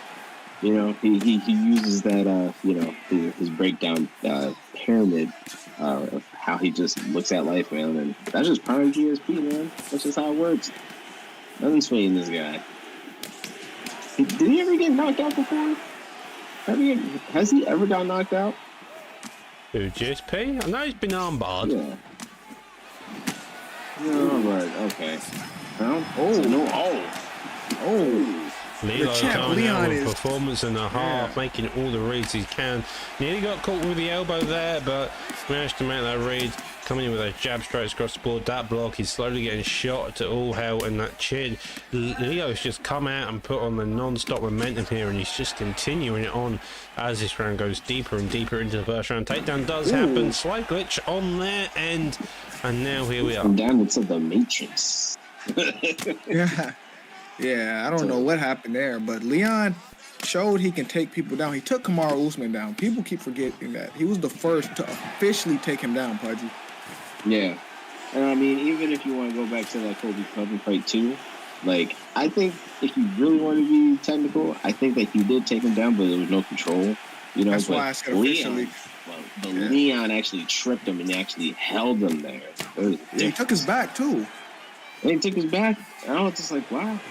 Like you can't believe this shit. Like, Yeah, it was like almost out of a movie. Who would be willing to bet that Leon would have took his back? How didn't that overhand knock him down? I'm not It trying. didn't stun him or nothing.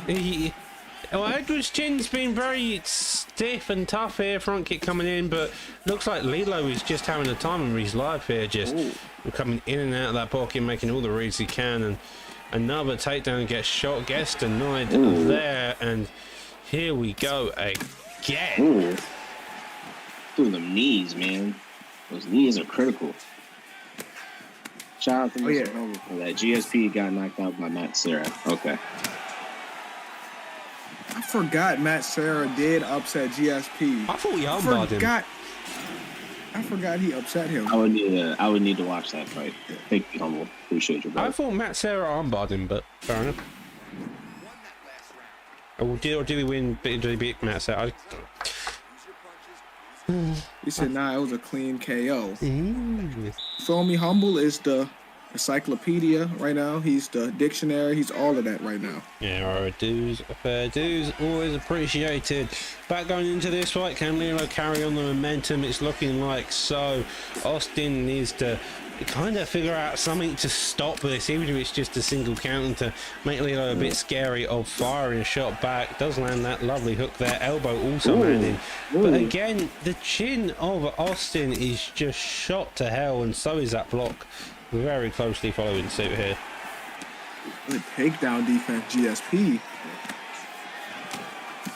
Ooh. I think Leon just. Oh, that's straight. Oh, it's the straight. Yeah. Leon. He's maybe done. He's done. Down. That was just waiting for some type of finish. As you can tell, that first round was all GSP, and then that second round was just finding the right spots at the right time, and he did so, dominating that entire fight from start to finish. They're having a fantastic performance. But Lilo is rejuvenated, if anything. Man, Lilo, man, great fights to you, brother. That was a class that this man put on. All right, from what I've seen, that was clean. You know, but shout out to Jake Paul, aka Karen Till. Definitely held his own. But I just think that right now, got the best of him, Jay. Got the best of him. He just was on a different level today. Lilo was on a different level from him today. He may be able to beat him another day, but today was not the day. Just not today. Maybe tomorrow. Maybe they'll see each other on rank, but until then, you got that. You got that beef now on Primetime 58 because it's going down, y'all. It's going the fuck down. Well, staying on the Xbox side now, we're going to be moving over to Humble Hayes versus KM Intro. These two will be in the bantamweight division, but looks like we're going to have a Font versus TJ. Intro, a man of many different styles. He has every way you know how to be hit, he probably knows a couple more to fire at you. Humble Hayes, on the other hand, is a boxer through and through. The man's been around since the UFC 3 days. He started at a very end the UFC, starting to grow into becoming a boxing god, and has kind of continued down there. He took a bit of a break in between, and now he's come back in this new season to really start putting on the pace. It does look to be 1-12 into the favour of Intro. However, as we all know, everything changes under the bright lights of prime time. Yeah, 1-12. It does change, but that's a lot of ass whoopings. I can't even lie to you.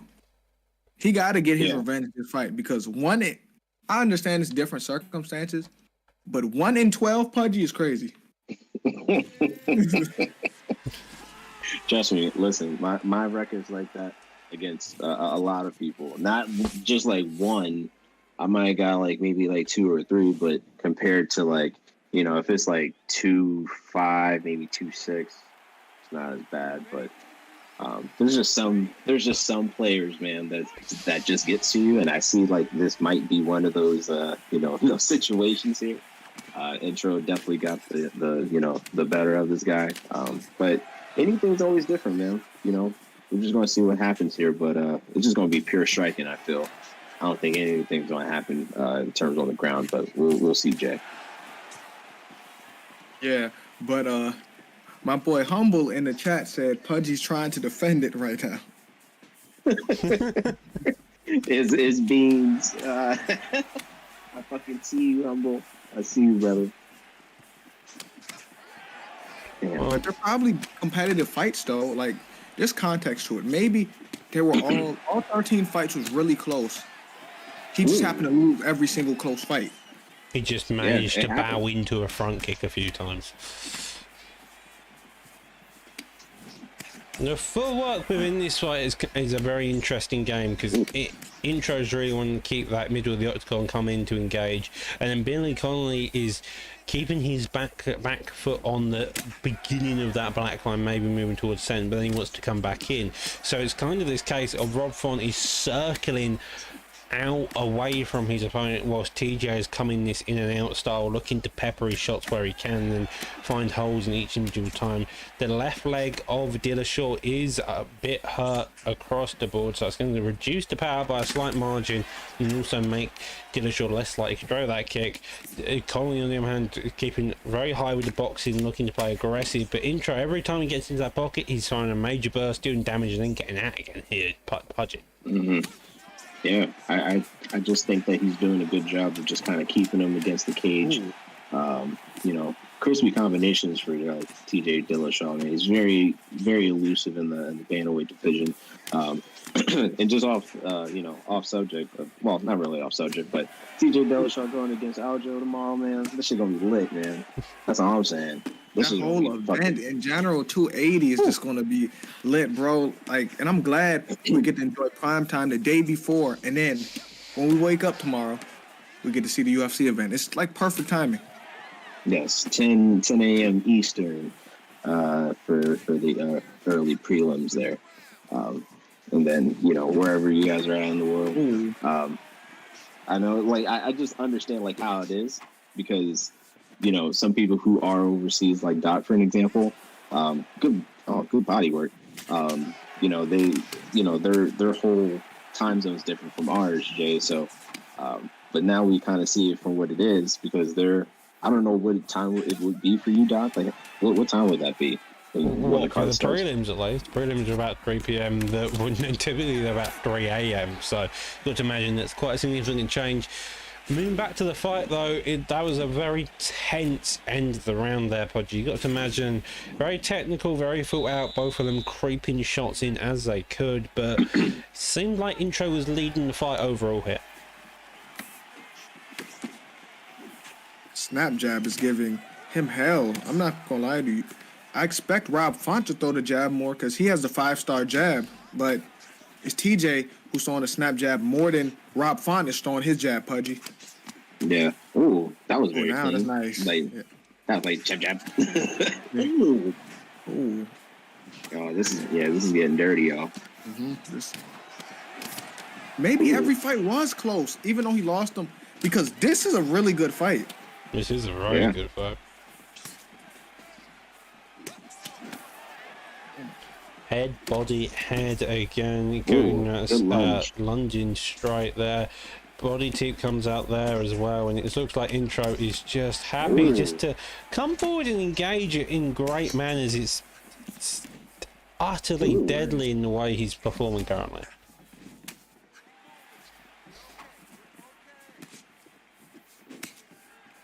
I'm over here watching as a fan right now. I'm not even watching as a commentator. I just stopped talking because I was just watching this fight because it's a really good fight. And Intro's putting on a really good performance too right now, Pudgy. Yeah, he's doing really good. Yeah, look at Font's health, man. The head and body, that's not looking really too good. Oh. Yeah, since, Rob Font got nerfed so many times, I don't even know what his stats are like these days, but I know he still that got a 5-star jab, though. His power went down a lot. He got like 87 power now. His durability isn't the same no more, but he still got the 5-star boxing, though. Yeah, good renown, good get up. I would say, man, Intro's doing his thing, man. He's just picking his shots. A head kick and the spinning backwards. The uppercut coming out does just move back each and every time, getting him out of the way of the shots. It looks like Font struggled to capitalize on it, possibly due to the stamina, and Intro's trying to find a window, it seems, just getting past that block and really lay it all down, because he knows that he's one or two good shots away from getting the stun, possibly knocked down, or even just a finish. But it's just Hayes' defense here is staying very clean and very concise in what it needs to be. Yeah. Hayes? I think Hayes is, my bad, Pudgy, but Hayes' performance in the second round is better than the first. He's actually doing really good right now. Yeah, I mean, he's on his own, man, What was that combo? Oh, my. Ooh, the wombo combo. That's that creativity. That's that creativity right there. He's just flowing. Man. He's just flowing. Oh, nice. Nice. Jesus. Damn, he went with the wombo combo. He went body, head, body, head. I'm going to throw a couple more shots around the place and hope they land. That was a very impressive combo towards the end of that fight. Intro, as I mentioned in the introduction, is a man that knows many combos and a couple more that you don't realise he can throw any part of which you can. But Billy Connolly coming out with a kitchen sink and getting the stun. Little bow of respect there by looks at it. And back into the brawl aspect here. Yeah, it's not over. It's not over until it's over, Jay. It's not really over dangerous. He's still looking solid right now. It's not over. He's about to upset the world. That's what he's trying to do right now. He may be 1-12, but he's gonna be 2-12 by the end of the day if he wins this, Pudgy. Yeah, and again, we don't know where the 1-12 came from. Maybe it was just spars. Maybe they're great buds. You never know. Mm-hmm. But when it comes down to, playing competitively, man, that really matters because people remember. So I think he's doing a really good job of keeping that head movement going. He's throwing a lot of combinations. Even though he doesn't have the best stamina, he has to be careful. But I think that he still has... Now going jumping down to get that finish to straight the hook. The other hook also landing. His head down gone, the block gone. A single posture up's going to get something there. Wow. Goes to transition into the half guard. Wow. Definitely looking like it's going to be Font's round. Now, you got to assume he's going to go for some ground and pound here, playing it all he can. Reversal though. That's a lot of stam, and he goes for top man, gets denied. This is a close fight now. Yeah, I think if I was Font, I probably would have gotten up in that situation. Good job. He got you. He's like, yo, let me work. I was like, How didn't he die? He survived. Wow. This is interesting. This is a good fight because TJ has no block, and his block rating's only 89. But Rob doesn't have a block. It was looking good for Rob Font for a little bit. It looked like he was going to potentially shock the world and cause the upset, but TJ said, "Not on my watch, Pudgy." He said, "Nah." He's like, I gave you an inch and you just took the mile. He was just like, nah, man, I gotta end this shit right now. He said, Jay, I gotta end this shit. Look at that combination. That upper straight. Game over, son. It's over. He's like, I gotta get you going, bro. His creativity with his strikes is impressive, Pudgy. That was very impressive. Good job to both men. But you know, this is Intros Day, so most respect to that guy. Man, it's always his day when they fight. It means his day. But it was a great fight. I'm just like I'm joking around, but it was a great fight. See, man, you can't do that, man. You can't do that, Jay, because we saw how close the matches are, you know. And my man Hayes, he did his great thing, matches. bro. Like, no, they're actually really great matches, and Hayes really was impressing me. He really did that, man, and that was amazing. You know, he definitely did his thing. But who's up next, man? That does lead us into our next fight of the night. This is the Coco main event. Yeah, Coco. It's the top of the main card. This is STLK Ballon versus MPK Vuk Gaming. This is going to be in lightweight division. By the looks of it, we're going to be having a Khabib Nurmagomedov. Oh my god! You about to butcher that was word. about to butcher that. I'll let someone else say that. Versus a Dustin Khabib Poirier. Nurmagomedov. There you go. Versus Dustin How Poirier. the hell was I going to butcher that? Khabib Nurmagomedov. Oh my god! I can't say it. Yeah, Jesus. just say Khabib. Don't say it. Khabib. Oh my god. I can say Magomed Sharipov, but I can't say Khabib's name. That's crazy. You can say Magomed You can say the harder word. But Like, I can't you can say say Magomed Sharipov, but you can't say the Magomedov. Nope. Like, that's crazy. That's crazy. Yeah, I mean, to be honest with you, bro, it took me a minute before I could like really pronounce Nurmagomedov. Like, it took me a minute. I was like, what the fuck is this? And like some of these Russian names, man. You're Magomedov? Yo, it's a lot of like, you know, I can't say weird Russian names, but you know, you got Magomed. They're Russian names. They use a different basic language. God, Speaking of, Jesus, Poirier just went, nope. I don't care about your takedown. I don't care who you are. I'm going to shove you against that cage, and you aren't going anywhere. He's doing what Blackout did to Taz a couple of fights back, where he just put him against that cage and didn't let him back off. This time around, though, it's Poirier versus Khabib.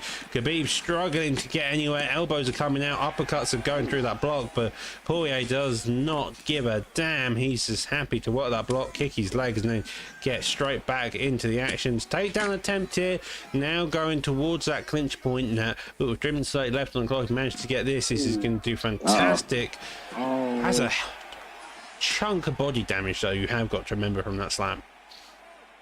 Man, this is where Dustin does not want to be, guys. Yeah, now we're in Khabib's role right now. He's like, yeah, brother. He's like, give me it back, brother. He's like, yeah, he's not gonna stand up with Dustin. He's just gonna do this, and I don't blame him. You know, but you know, why wouldn't you stand with Dustin? Dustin boxing is impeccable. Dustin punches really hard. He can put anyone lights out. This is what you're supposed to do if you're Khabib. This is a legal choke. Back that is very powerful. Getting that much already on is significant. It's looking like Dustin Poirier had a fantastic start, but Khabib's going to come in, and it's looking like Dustin Poirier's just giving up there. Jesus. Yeah. Just gave up? Well. Wow. Yeah, so I was gonna say, is that legal? Yeah, no, that's legal. The only RNC that's banned is the back sitting one. The back flat one is completely legal. Gotcha. But like, did he just give up? Yeah, I mean, there's no way, man. Dude, if he got past like that, it was like that second chamber. Nah, man. He was like, that second phase. He was like, nah. And plus, you also got to think Dustin's his sub defense went down too. Remember? You know, he always loses by rear naked chokes for the title. Both his title shots ended like that. Damn. That's Khabib wild. and Charles both rear naked choked him. And then he just got rear naked choked again on here. Yo, that first of all, that I think that like, you know, hopefully, you know, Dustin Poirier is just not this gatekeeper for lightweight, but I'm excited for this, you know, this move up for Volkanovski, man. I'm really excited for that, man. Whoever wins, he's getting that shot next. He's getting the shot next. He's the number one contender for it. I honestly think that it's going to be Alves versus Volkanovski. I think Islam. But I think either way. Man. Either way, both of them will be very interesting contenders across the board. But now we move on to our co-main event of this evening. We're going to be staying on the PlayStation side. This time around, we're going to have Mr. Raw Soul versus Martial Rival War in the welterweight division. Hey, that's interesting. That's an interesting matchup because I always say Raw Soul has a distinct play style. Like, it don't matter who he picks. Like, for example, last week, he went against Anthony Pettis, and he had Dustin, and he fought on his back foot, and he was the kickboxer. He won that way. It was weird to see, but it's interesting. That's his style. No matter what, he's going to be on the back foot, countering. It don't matter who he got, Pudgy. I feel like if you can utilize any good player, especially in this in this division like welterweight. I mean, me personally, I'm a Wonder Boy type of dude to use. My favorite welterweight all time too. I just kind of like to play the rangy game with people. It's as far as like in terms of using him as you should, but just generally speaking, you learn your combinations, you work the distance, you just start to get familiar of like how it works there, Jay. But man, I just kind of hope that this is just another striking match, but we'll see where it goes. It's Colby Covington. You don't think he's gonna shoot at all, Pudgy? Oh yeah, he like I know that some people might not really utilize, but now it's He shot a takedown already, and we're on the mat going straight into side control. Raw Soul making quick work of this, but so is Edwards coming back into the half guard. You got to imagine if you're two, so you're probably going to look more for a top mount. He is hunting that side control quite nicely. Does get denied in both the side control and top mount now. Going back over, does get reversed, and now it's put on bottom. Edwards having massive success with these denies. Good reversal. He gave him the free posture up. That like threw me off. He used the hand that was on his head to strike. I think he may have accidentally did that because there's no way he did that on purpose, Pudgy. I don't know, man. But this right now, this ain't looking too good for Colby right now, man. He got denied twice right now. He's in that elbow to the face. Oh my God! Who has Leon been working with? I mean, he did take down Kamaru Usman. You got to remember that. He did. But like now, he looks like an elite wrestler. He looks like Leon Nurmagomedov. That's what he looks like right now. Well, firing his shots down, hoping for something. Martial Rival ends up getting the straight slip. Now back up onto the feet. Got to imagine here, Colby Covington, he's going to be very wary of getting another takedown. Moving to the side quite a bit. That lead hook coming out. Those are the straights, and this is what you want to be doing if you're fighting two. So known for the lunges, known for staying on the back foot, using the rounded strikes, the hooks, the leg kicks against him. It really opens up your game. Colby wanting to go for his grappling game, which is interesting to see, especially after he's just had such bad success with it. Yeah, but also there's a difference because when Colby's on top, he has more of that advantage because he has those different perks and shit, But I just think right now his stamina is kind of playing as somewhat of a factor. But he kind of has that same cardio like Max Holloway because Colby doesn't really get tired. So really, it's going to be kind of interesting to see how it kind of pans out for the next couple of rounds if we do get there, Jay. Does Colby still have 100 cardio like he did before? Most likely. Most likely, but I'm pretty sure Edwards' cardio is pretty similar in the way he's going and the lack of overall body work coming out from Colby Covington. One would have to assume that their recovery rates are going to be fairly similar overall, especially as you reach the last 20 seconds. The overhand there does clip him, but it's looking like T-Sol's trying to stay active, but with the power difference of Colby Covington and that low power overall, it's making it difficult to actually land anything in terms of major significant shots here. First round. Who do we give first round twice? Edwards, I want to say. Yeah, Edwards, because there was side control, I think, as well. And then the leg kicks also following suit. Lovely takedown attempt there by Colby, landing it easily, but he has got to remember the last time he got this, it was a very quick reversal and then a side control being held. Nice.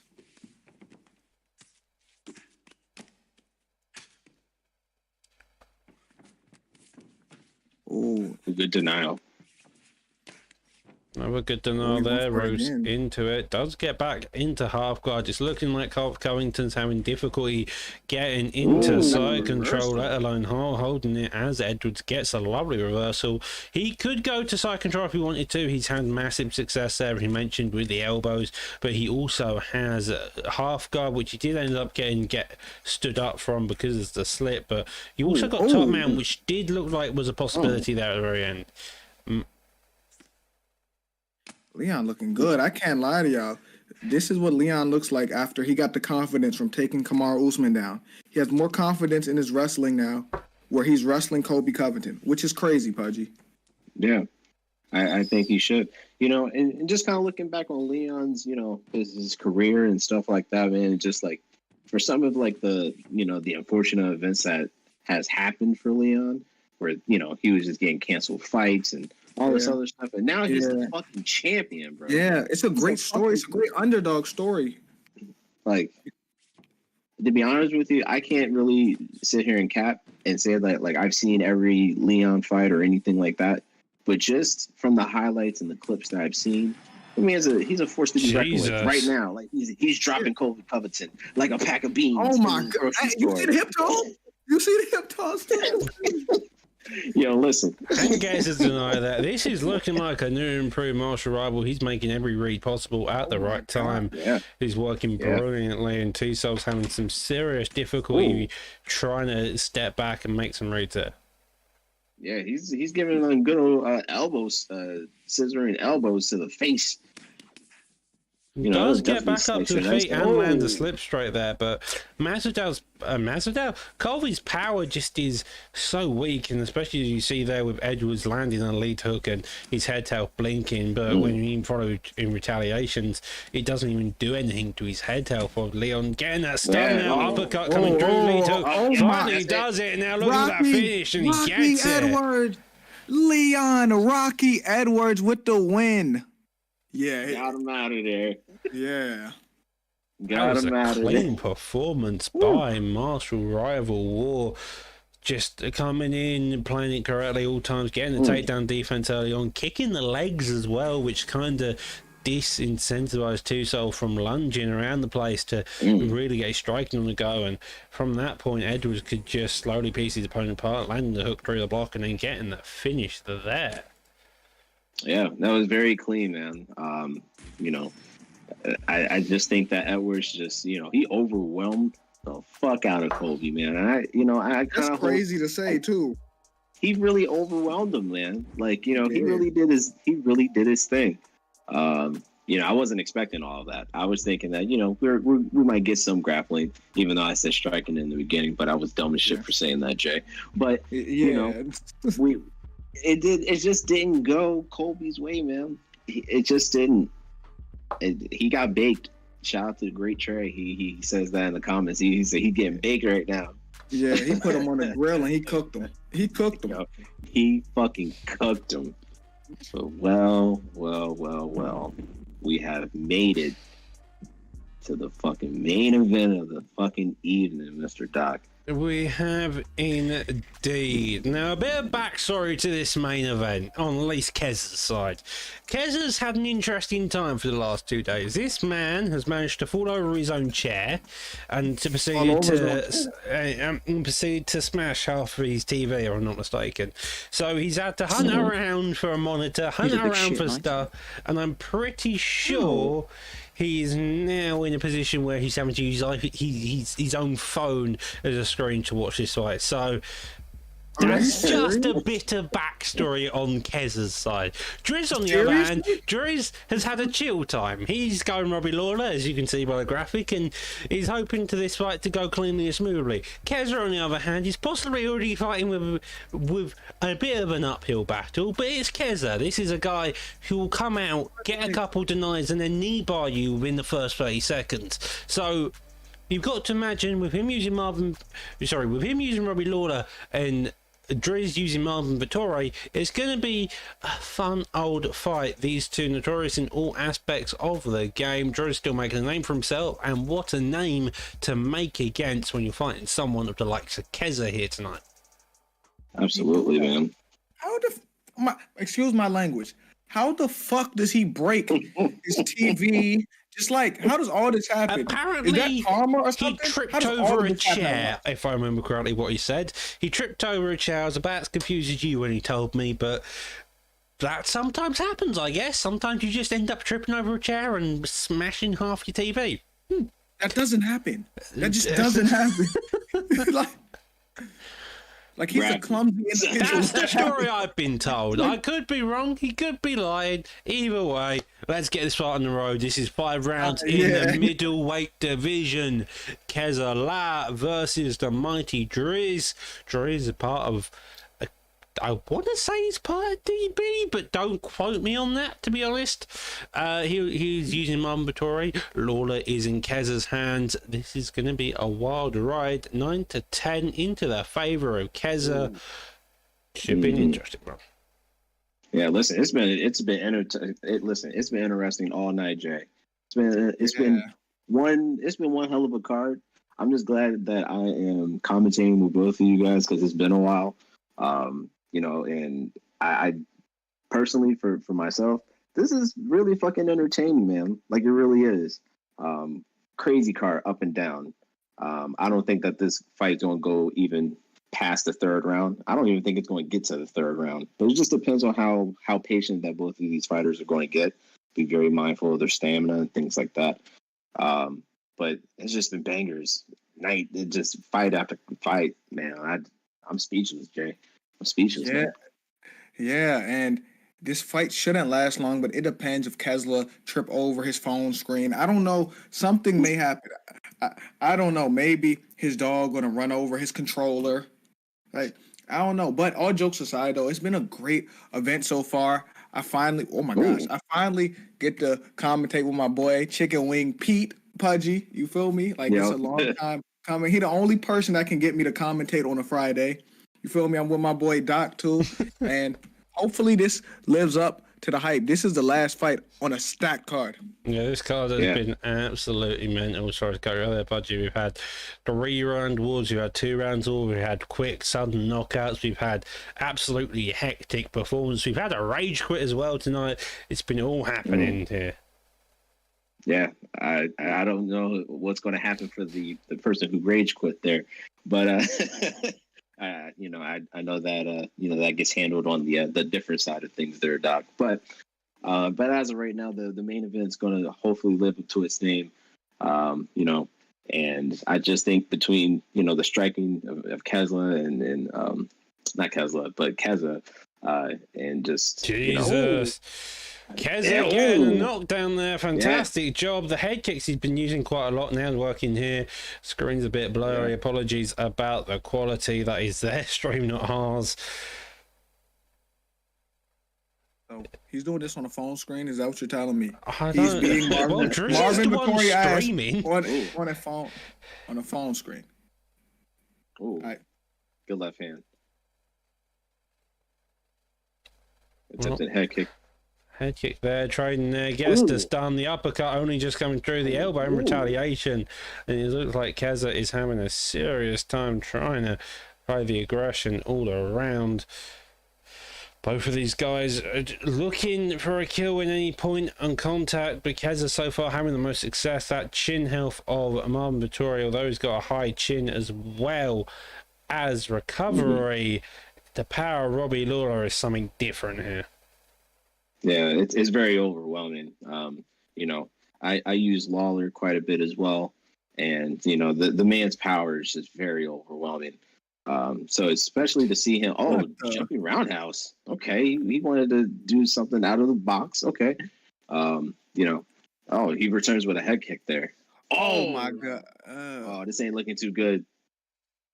He got something going for his. He got something going on his side. He has a big stamina advantage, at least, even though he's getting beat to a bloody pulp. Maybe he can turn this around with the stamina advantage and make some adjustments in round 2. Right, for sure. But the jab's coming out, the straight's coming out, the front kick's coming out. Marvin Vettori's also got that block, which is kind of shot to all hell as well. And so what's really keeping him in this fight is that head movement, because as soon as Kezza can land a shot behind that block, as you can see, it just chunks of that damage. The uppercut now leading, the hooks double, but the uppercut into retaliation, digs down to the body, doesn't come back there. As you mentioned, Jay, that stamina advantage, possibly the one thing keeping Vettori in this fight now, and he leans straight into the hook annoyingly, and the uppercut, now the finish. Oh my! This fight is ended, guys.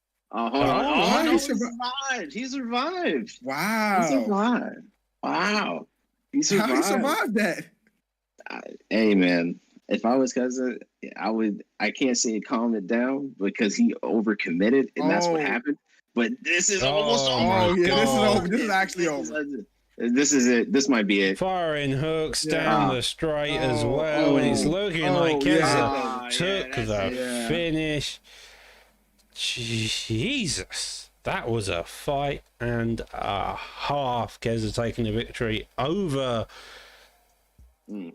And he just performed fantastically there. That was a great ending to a great card. Main event was fantastic as always.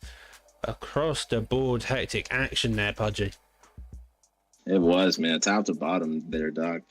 Man, I wasn't expecting all the crazy bangers, man. But, you know, hey, I tune in every once in a while when I can. And I'm just glad that everyone came out and, you know, they enjoyed the fights as much as we did as well.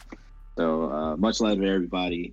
And once again, thank you, Doc. Thank you, Jay, for letting me commentate with you guys. And it's definitely been a ride here, for sure. In one hell of a night, Jay. Anything to add to that? Nah, I was almost about to cry. Pudgy was about to make me get emotional. You'll be all right, man. But trust me, man, we'll definitely do this again, man, for sure, man. Well, on that note, this is it for this week. Primetime's Only Run event will be back next week, Friday and Saturday, 3:30 Eastern, 8:30 BST. For now, enjoy your evening and have a good UFC 280 fight card tomorrow. Adios. Stick around for the raid. Peace.